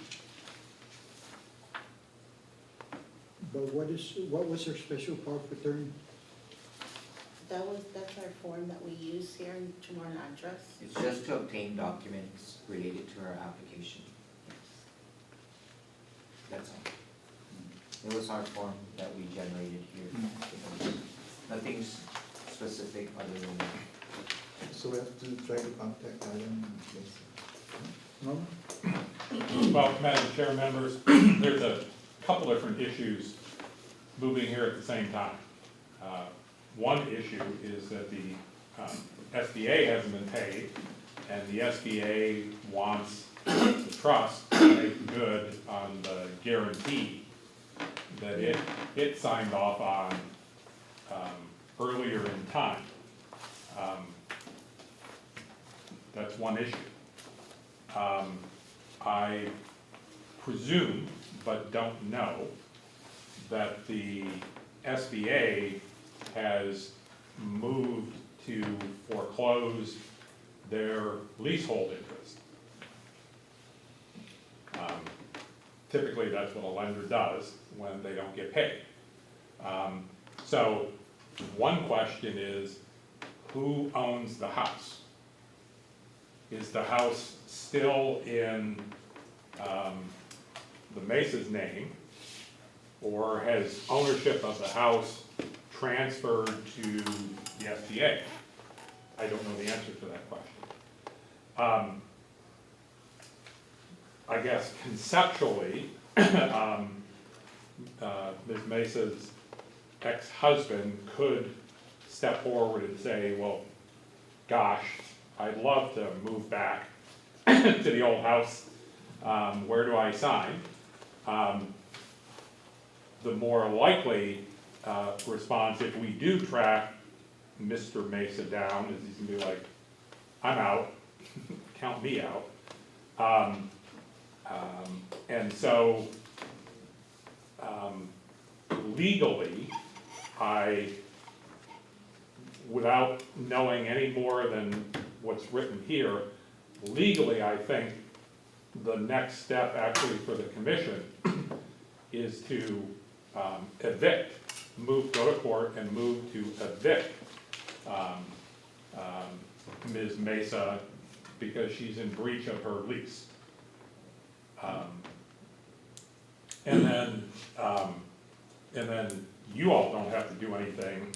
If, when the court evicts her, then her right to occupy the house and anybody else's right to occupy the house that comes through her will be extinguished, and as you all own the land, it will just revert back to you all.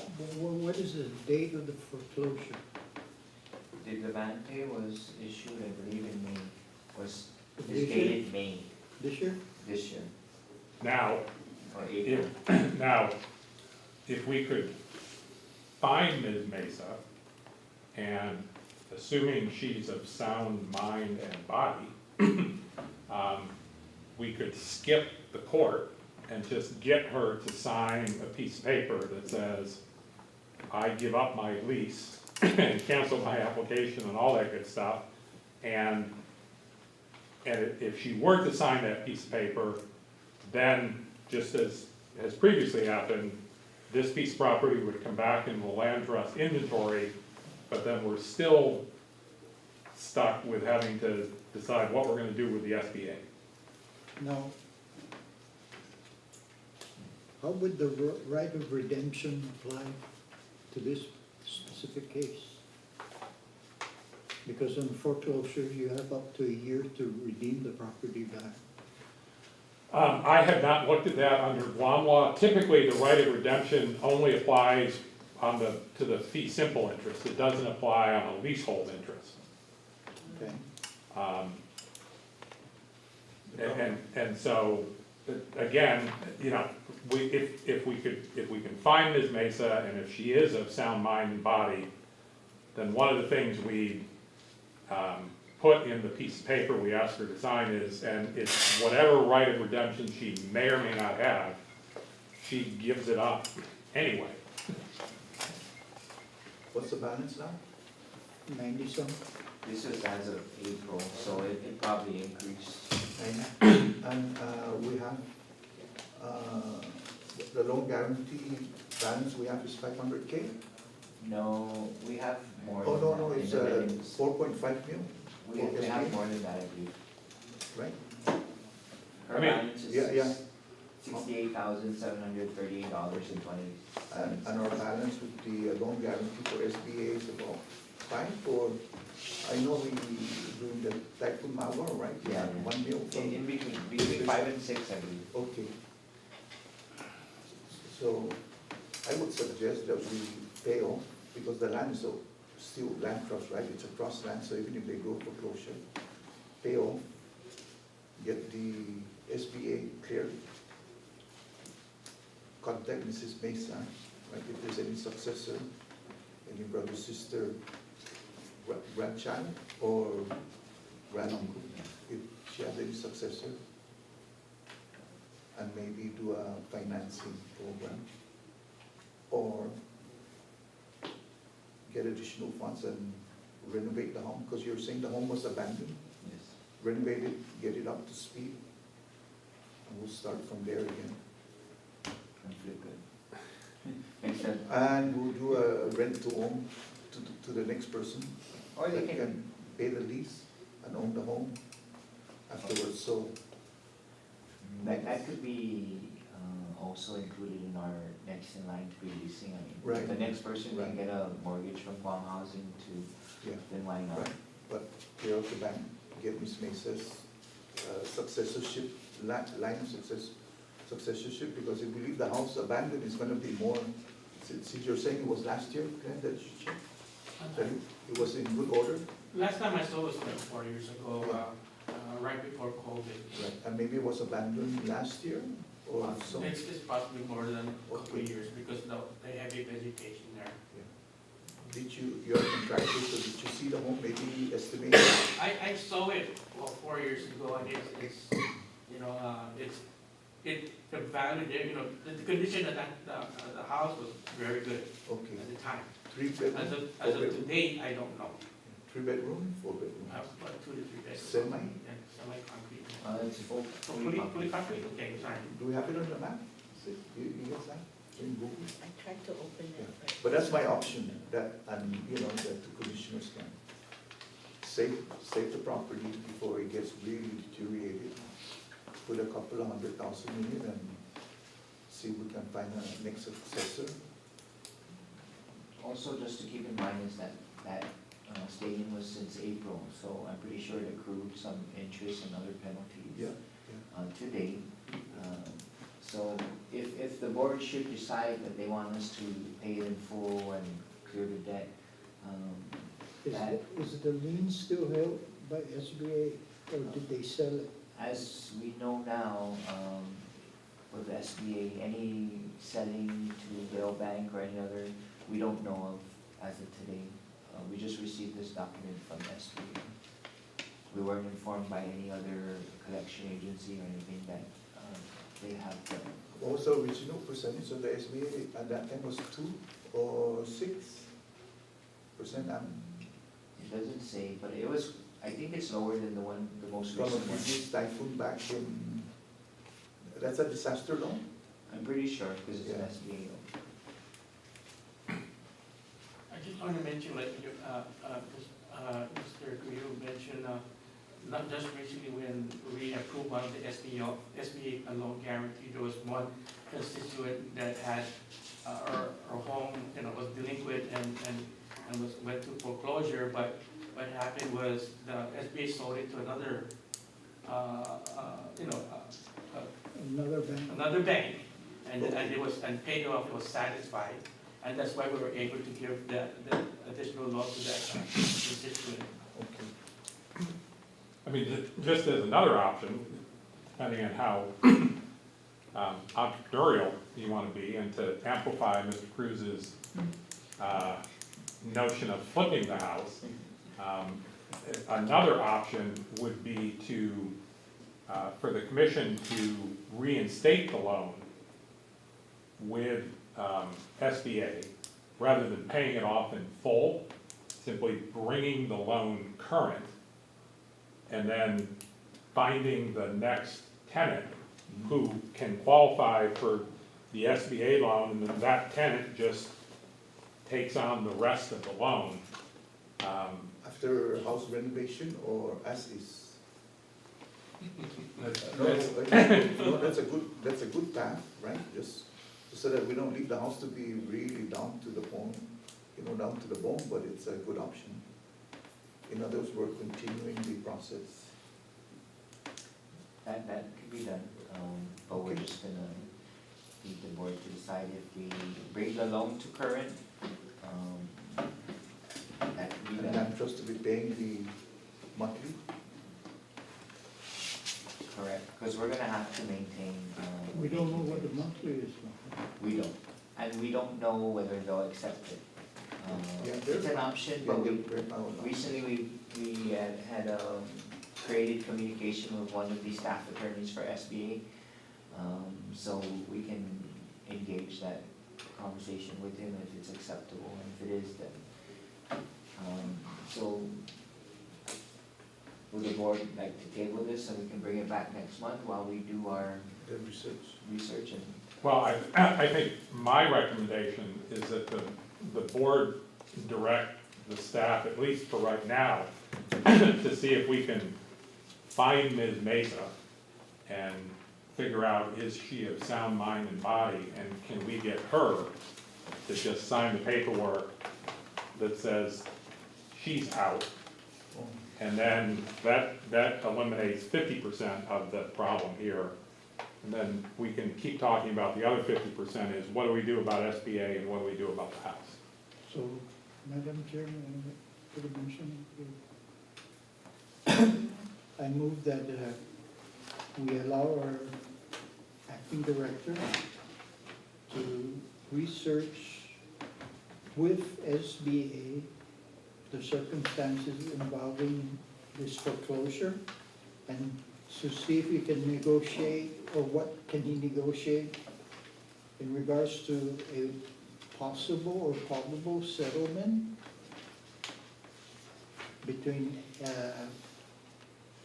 SBA and CLTC, and at the same time reach out to Mrs. Mesa and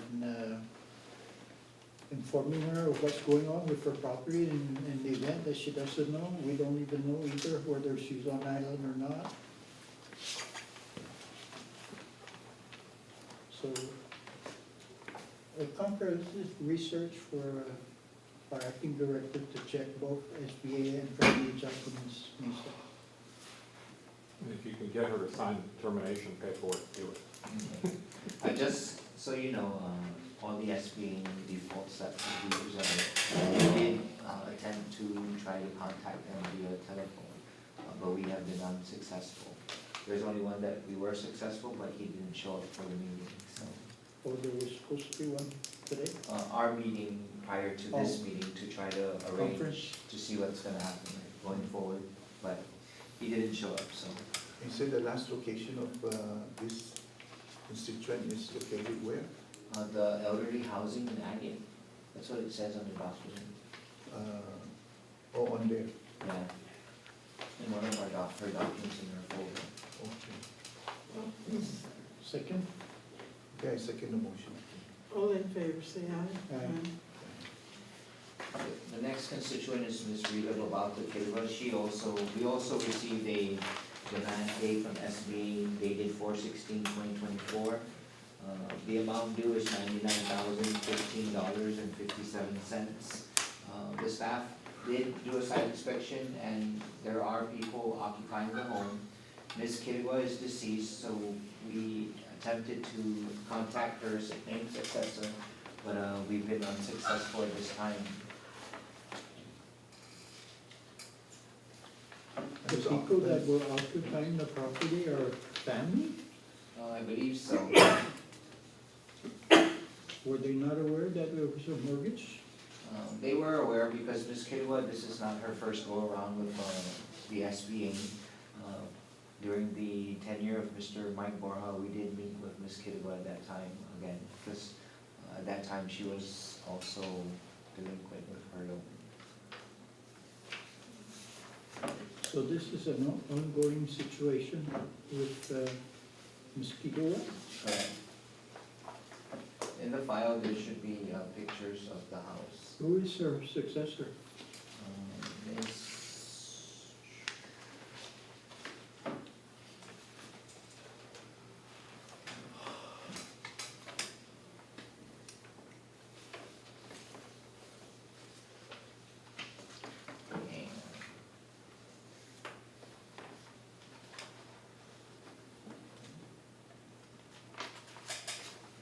Unknown.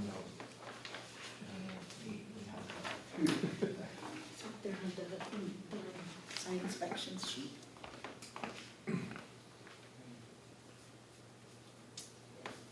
Sheila. I mean, Madam Chair, members, we had the sort of the exact same situation here as we did on the previous file. We have to figure out a strategy for what we're gonna do with SBA, but at the same time, we have to figure out a strategy for what we're gonna do about this house and the people who are living in it. We can either, staff can either reach out to those folks and see if one of them meets the successor requirements and more importantly, wants to take on that loan obligation. And if either of those are not true, don't meet the successor rules or don't want the loan obligation, then we either have to tell them to get out or we have to evict them. So continuation. We just need authorization to do the same for like the previous. Madam Chair? Yeah. I'd like to put a motion on the table, almost identical to my previous dealing with Mrs. Mesa, that we allow the director, acting director, to investigate with SBA and investigate to contact Sean Mendiola Rita Babauta Kirua or her successor to try and come up with a solution towards this foreclosure, so that we may have more information so we can legally resolve this issue between SBA and Ms. Kirua. Second the motion, Madam Chair. All in favor, say Aye. Okay, the next item is Mr. Sean Matiza. He's also a defaulted SBA loan constituent. Although Mr. Quintanilla had received his loan from Mr. Alfred Munoz Quintanilla, who initially had the SBA loan, but when the lease was transferred, so was the indebtedness of the loan. We were able to contact Mr. Quintanilla, but like I mentioned earlier, he's the lessee who did not show up for the meeting prior to the board meeting. If the board would like, to allow me again to engage with SBA, we'll attempt this time to send Mr. Quintanilla a letter, because we do know he's alive. The staff spoke to him, to come in and meet with us prior to any other. Is the property occupied? Yes.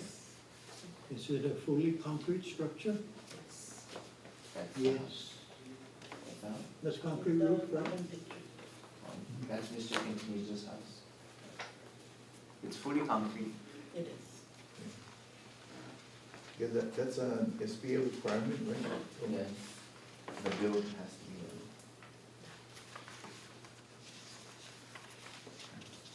I mean, Madam Chair, members, we ought, I guess I feel obligated to at least sort of point out the obvious here, which is separate and apart from the defaulted loan, the Quintanilla family is operating an unpermitted junkyard. And so, frankly, from their point of view, if the SBA loan is just more than they can handle,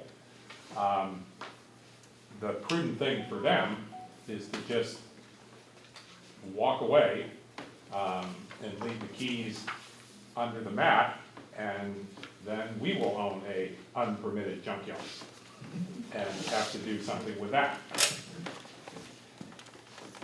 Global. The good news is we know people in that business. Quite a few.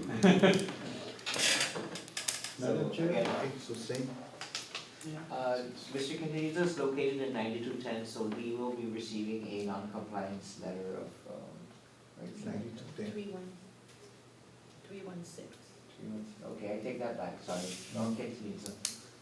I was signing letters, so I was getting 316. trigger happy.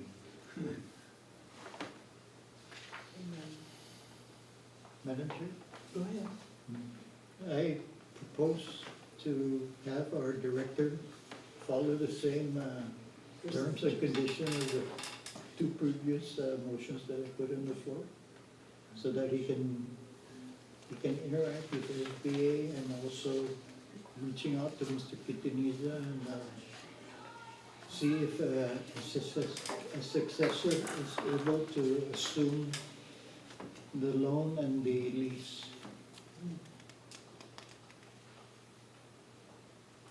Second?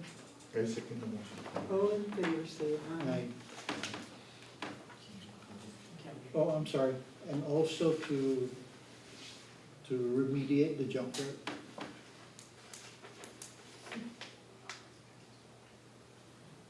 Okay, the next constituent matter is Antonasha Carlet Flores Castro. And the request is to have Antonasha Carlet Castro, she's the granddaughter of the original applicant, Rebecca Mendola Flores, and is requesting to be named the successor to her grandmother's application.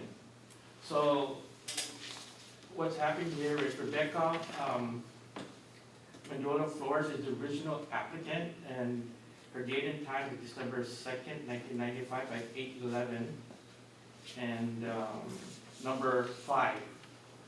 And this is part of the first 30 applicants in the December 2nd, 1995. So what happened was the original applicant, Rebecca Flores, deceased, named her granddaughter, Antonasha Carlet Flores Castro, as successor to her application.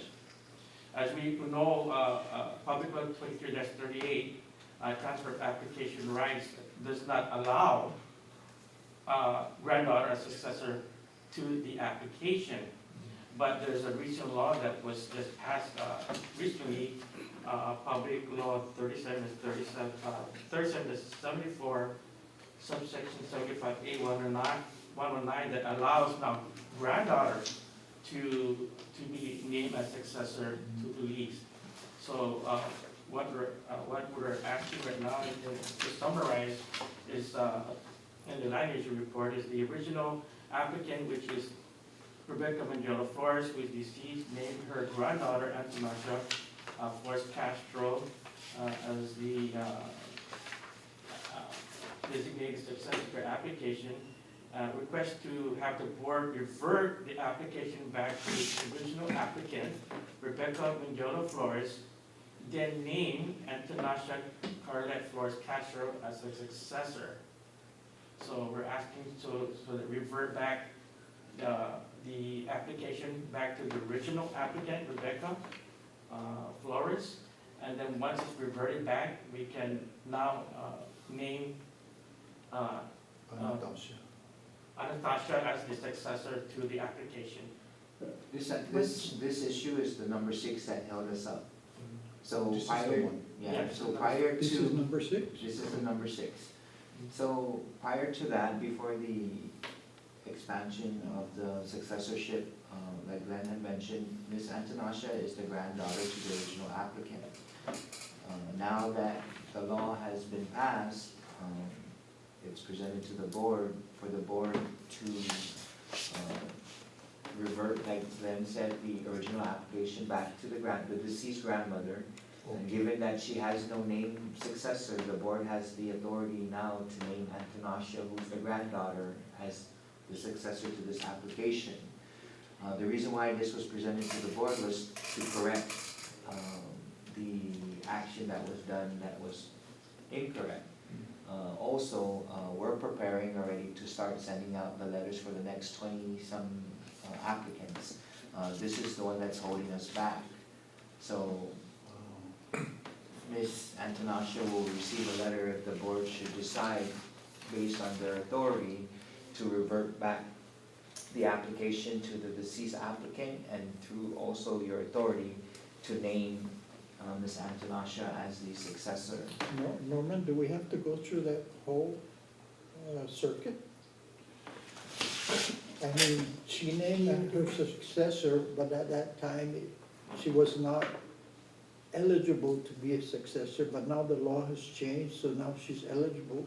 So wouldn't we just have to pick up from the existing successorship and the lease? The legal dilemma is that the law expanding who may succeed did not have a grandfather clause. And so my understanding is that because the original applicant died before this new law came into place, we have to apply the law that as it existed on the day your original lessee passed. And so the grandchild doesn't qualify. But who's going to sign for Rebecca and the new lease for the successorship? We're No, only no, asking to don't- revert back the application. So what we're gonna do here is not give Natasha the extension of her grandmother's original lease. She's getting a brand new lease because, From the grandma. from the commission, because Yeah. her number is up. Her time is here. And so. So we're basically terminating Rebecca's lease and we're going to reissue the lease to. It's application. So Rebecca application. applied, she applied, right? Rebecca was the initial applicant and back then. Also, just the application, Yeah. not the lease. No, she's the next in queue, she's the next in the queue to be issued a letter, so And when she applied, she was number, 6. 6. but No, the grandma was number 6. The grandma. Her grandmother. Number Grandma 5. was number 6. Right? Grandma's Number 6. Number 6. She's number 6 in the next 30 that we were working Yeah. on, so we stopped. Anastasia. And Tanasha.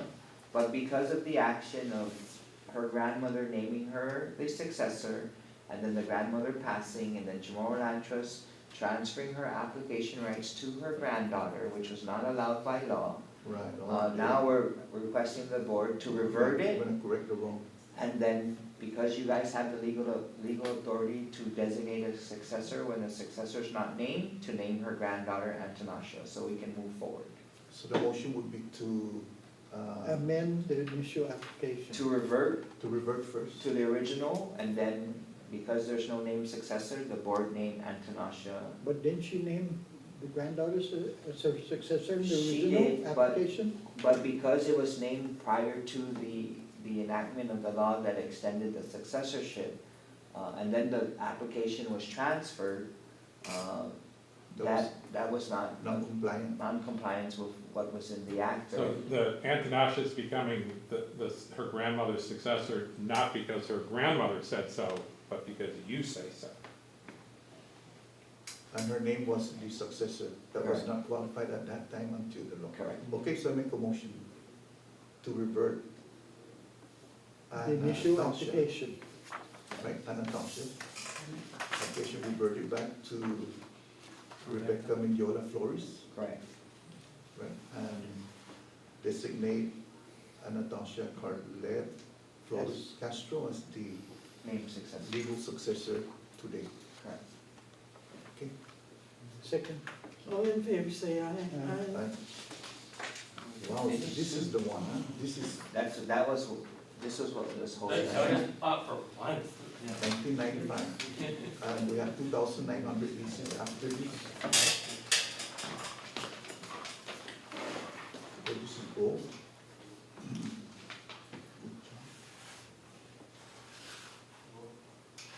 So the next constituent matter is Janet Marie Nangauta. And the issue is transfer of application rights. So on July 20, Janet Marie Nangauta, the original applicant, who is dated and titled November 2nd, 1995 at 8:03 a.m., requested to transfer her application rights to her daughter, McLean Josette Guzman, and it was approved by David Camacho, Deputy Director of Land Management, August 3rd, 2017, which was contrary to the act. So, so what happened here was Janet Nangauta transferred her application rights to her daughter, which was not allowed, according to the act. And we also have some, in the staff report there you see, there's prepared by our land agent, and item number 2 mentions, a letter, like say, item number 3, stated that the former Attorney General of Guam, Elizabeth Barrett Anderson, on May 11, 2018, sent a letter to Senator Virginia Biscuit Lee and former chairperson for CHamoru Land Trust Commission, Pica Fijeron. The Attorney General stated that there is no authority that allows an applicant during his lifetime to transfer or switch with another applicant. So this is the issue right now at hand, is that when the deputy director allowed it, the switch of application at the time, it wasn't according to the act. So it also mentions that the statute requires that every applicant must wait in line and does not allow the applicant to transfer their application rights prior to death. So the only time you can transfer application rights, by law, is by death. It's just like the one that we just mentioned earlier, but with the Pantasha, right? It's only by death. So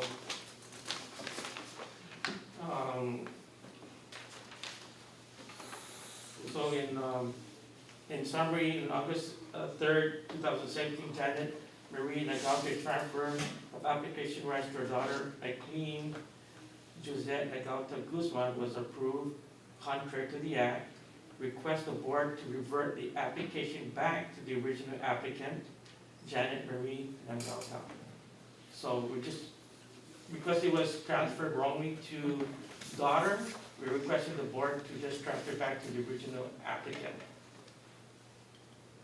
which is Janet Nagalte. This is only an application process. It's only the application, yes, process. So, she's still alive? Well, we spoke to the husband on yesterday, or day before yesterday, but yet spoke to Janet. But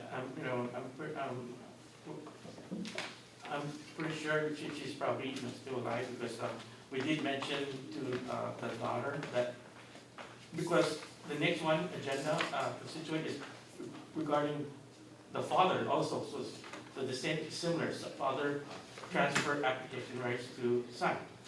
So we spoke to the husband yesterday.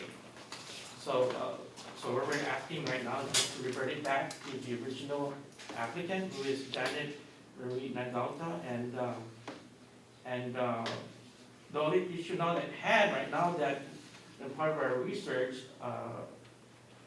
that Mr. Janet Nagalte has acquired a property. So that puts them priority. So they're no longer a priority one. So that's even though their date and time is up, their number 31 on December 2nd, 1995 application for residential lease, they'll be held back because they own private property. The reason why we're bringing this to the board is because, as per the AG opinion from AG Barrett Anderson, this action is considered null and void. So this displays how thorough we are going through the vetting process while we're processing the applications for lease award. So in order to correct this action, it's presented to the board to revert it back to the original applicant. It should be a category 2. And then she'll receive a letter regarding her priority status, and her application will not be addressed for lease award until all priority ones have been awarded a lease for residential.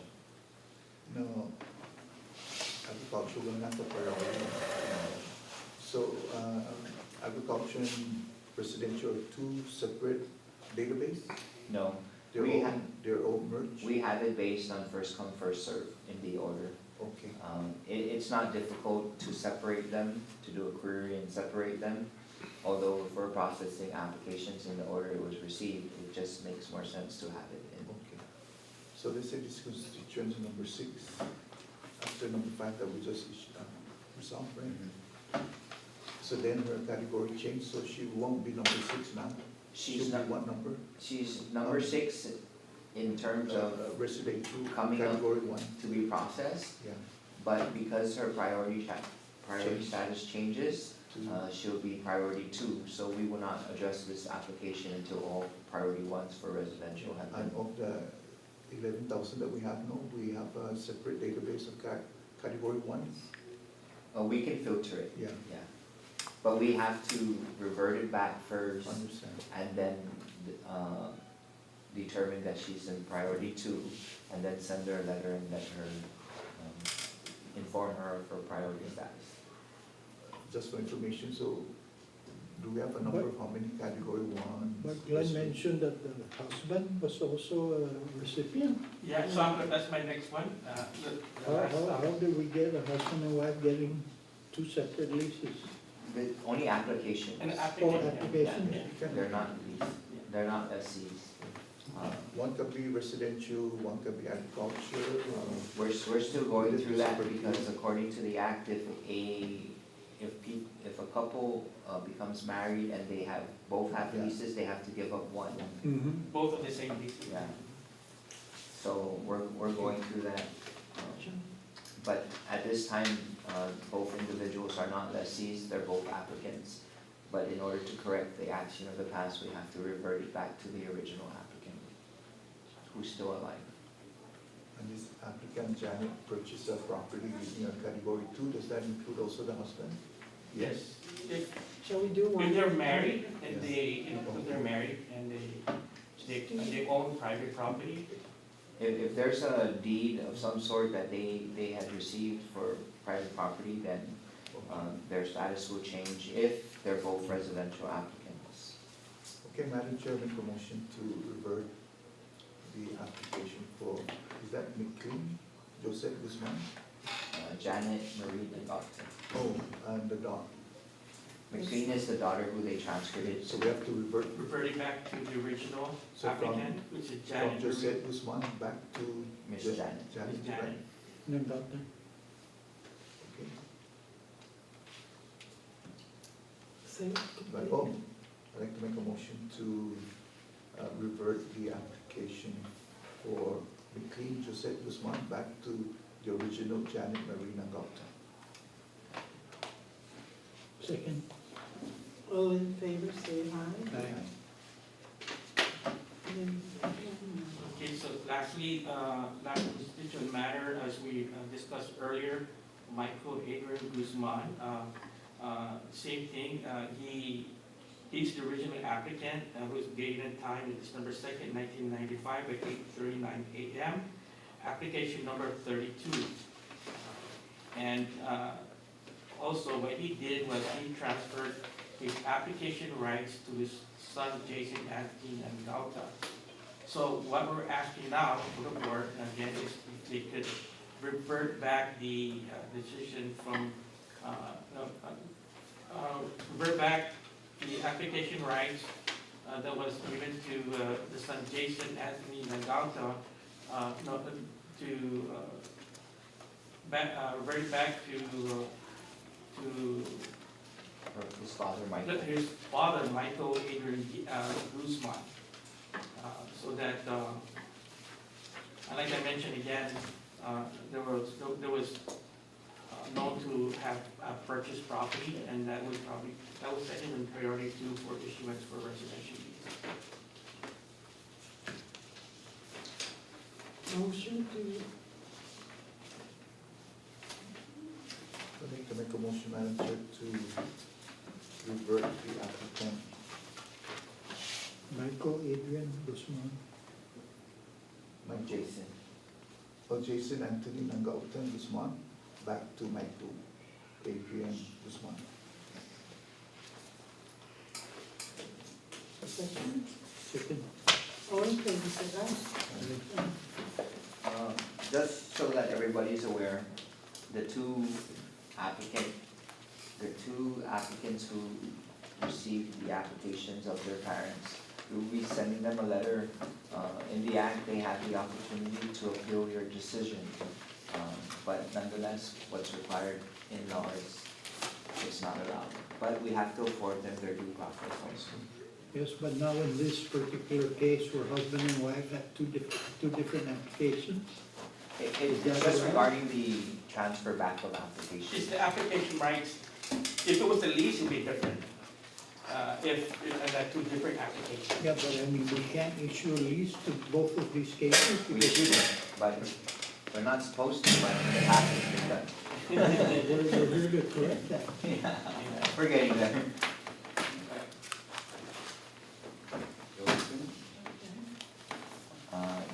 They haven't adjourned the meeting yet. Madam Chair, we're not finished. Public comment? Okay, so we're done with, now the public comments. I don't know the board. We have Mr. Chalfers, who's present, who would like to say something. Even sure. Mr. Chalfers, can you please just sign in and state your name? Oh my God. You know, that's We want to make this as clean as possible.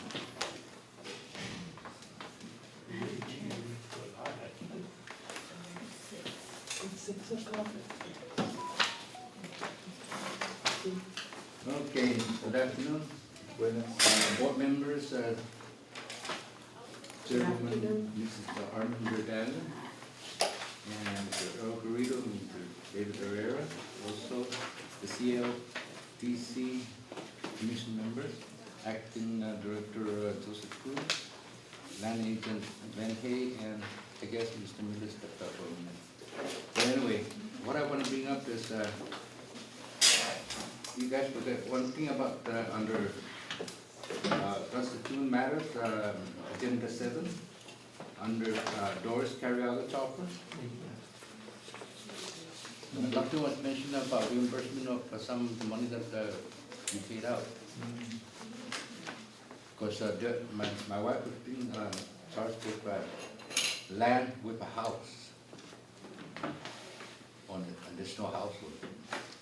What we're gonna need to do is to go and do some research with revenue tax.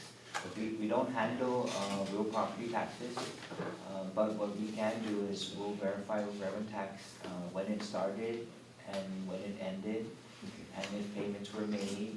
But nonetheless, in order for the board to decide on your inquiry, it's gonna have to be an item on the agenda. Okay. So even if you make your inquiry now, or you raise your concerns, the board's not gonna be able to make any decisions on that. Okay. So, Just so you know. yes, okay. I just wanted to make sure that it's not the end on my wife's part. Understood. I realized the application of the land termination that's good, but I'm talking about money. Understood. Now, the second item that I wanted to bring up was, earlier I made a suggestion that, is it possible for the board members and the chairman come up with at least 3 meetings a month, okay, to separate the residential, the agriculture, and the commercial leases? Because apparently, if you schedule for one, you strictly talk about that day. You don't talk about other stuff. And people that comes in here is only interested in that particular subject. Not the one that, oh man, we're not finish. Okay, now, that's a suggestion that hopefully Chairwoman Arlene Berdali, can you please see whether that can be done? I know the law says only 2 payments, 50 and 100. What do you mean by 50 and 100? I brought up 3 days, that means you need an extension of another $50.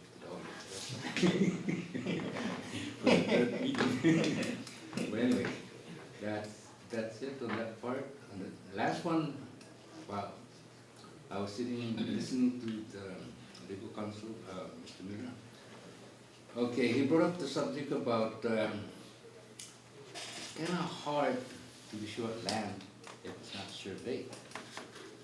So what I'm suggesting is, if you could request to borrow money from the government of Guam or to the federal, somehow, you know. Now, you gotta ask that question to our lawmakers. But if the government of Guam don't have the money, we can borrow from the federal. If we give them a good reason, right?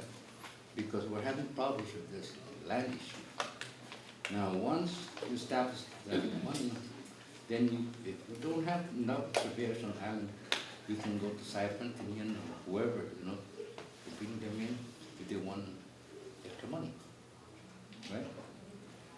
To survey, help survey the government land. So that once it's surveyed, right, it's easy to just give out the property. This is the marker here, here, finished. Okay, that was a suggestion. Now it's up to you guys, okay? So thank you for listening to me, and have a nice afternoon. All right, Thank you, you're sir. welcome. The next meeting is on Thursday.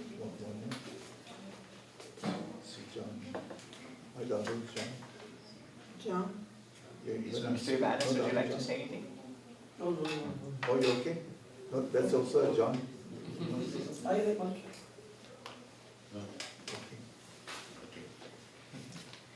Our next meeting is Thursday, October 17th, 2024 at 1 p.m. Motion to adjourn. I make a motion to adjourn, Madam Chair. Thank the employees for waiting. Wait, how about a second? Quiet. He's ashamed, why? Wait, you didn't second yet? Yeah, I said I second. Okay. All in favor, say aye. Aye. Aye. Okay.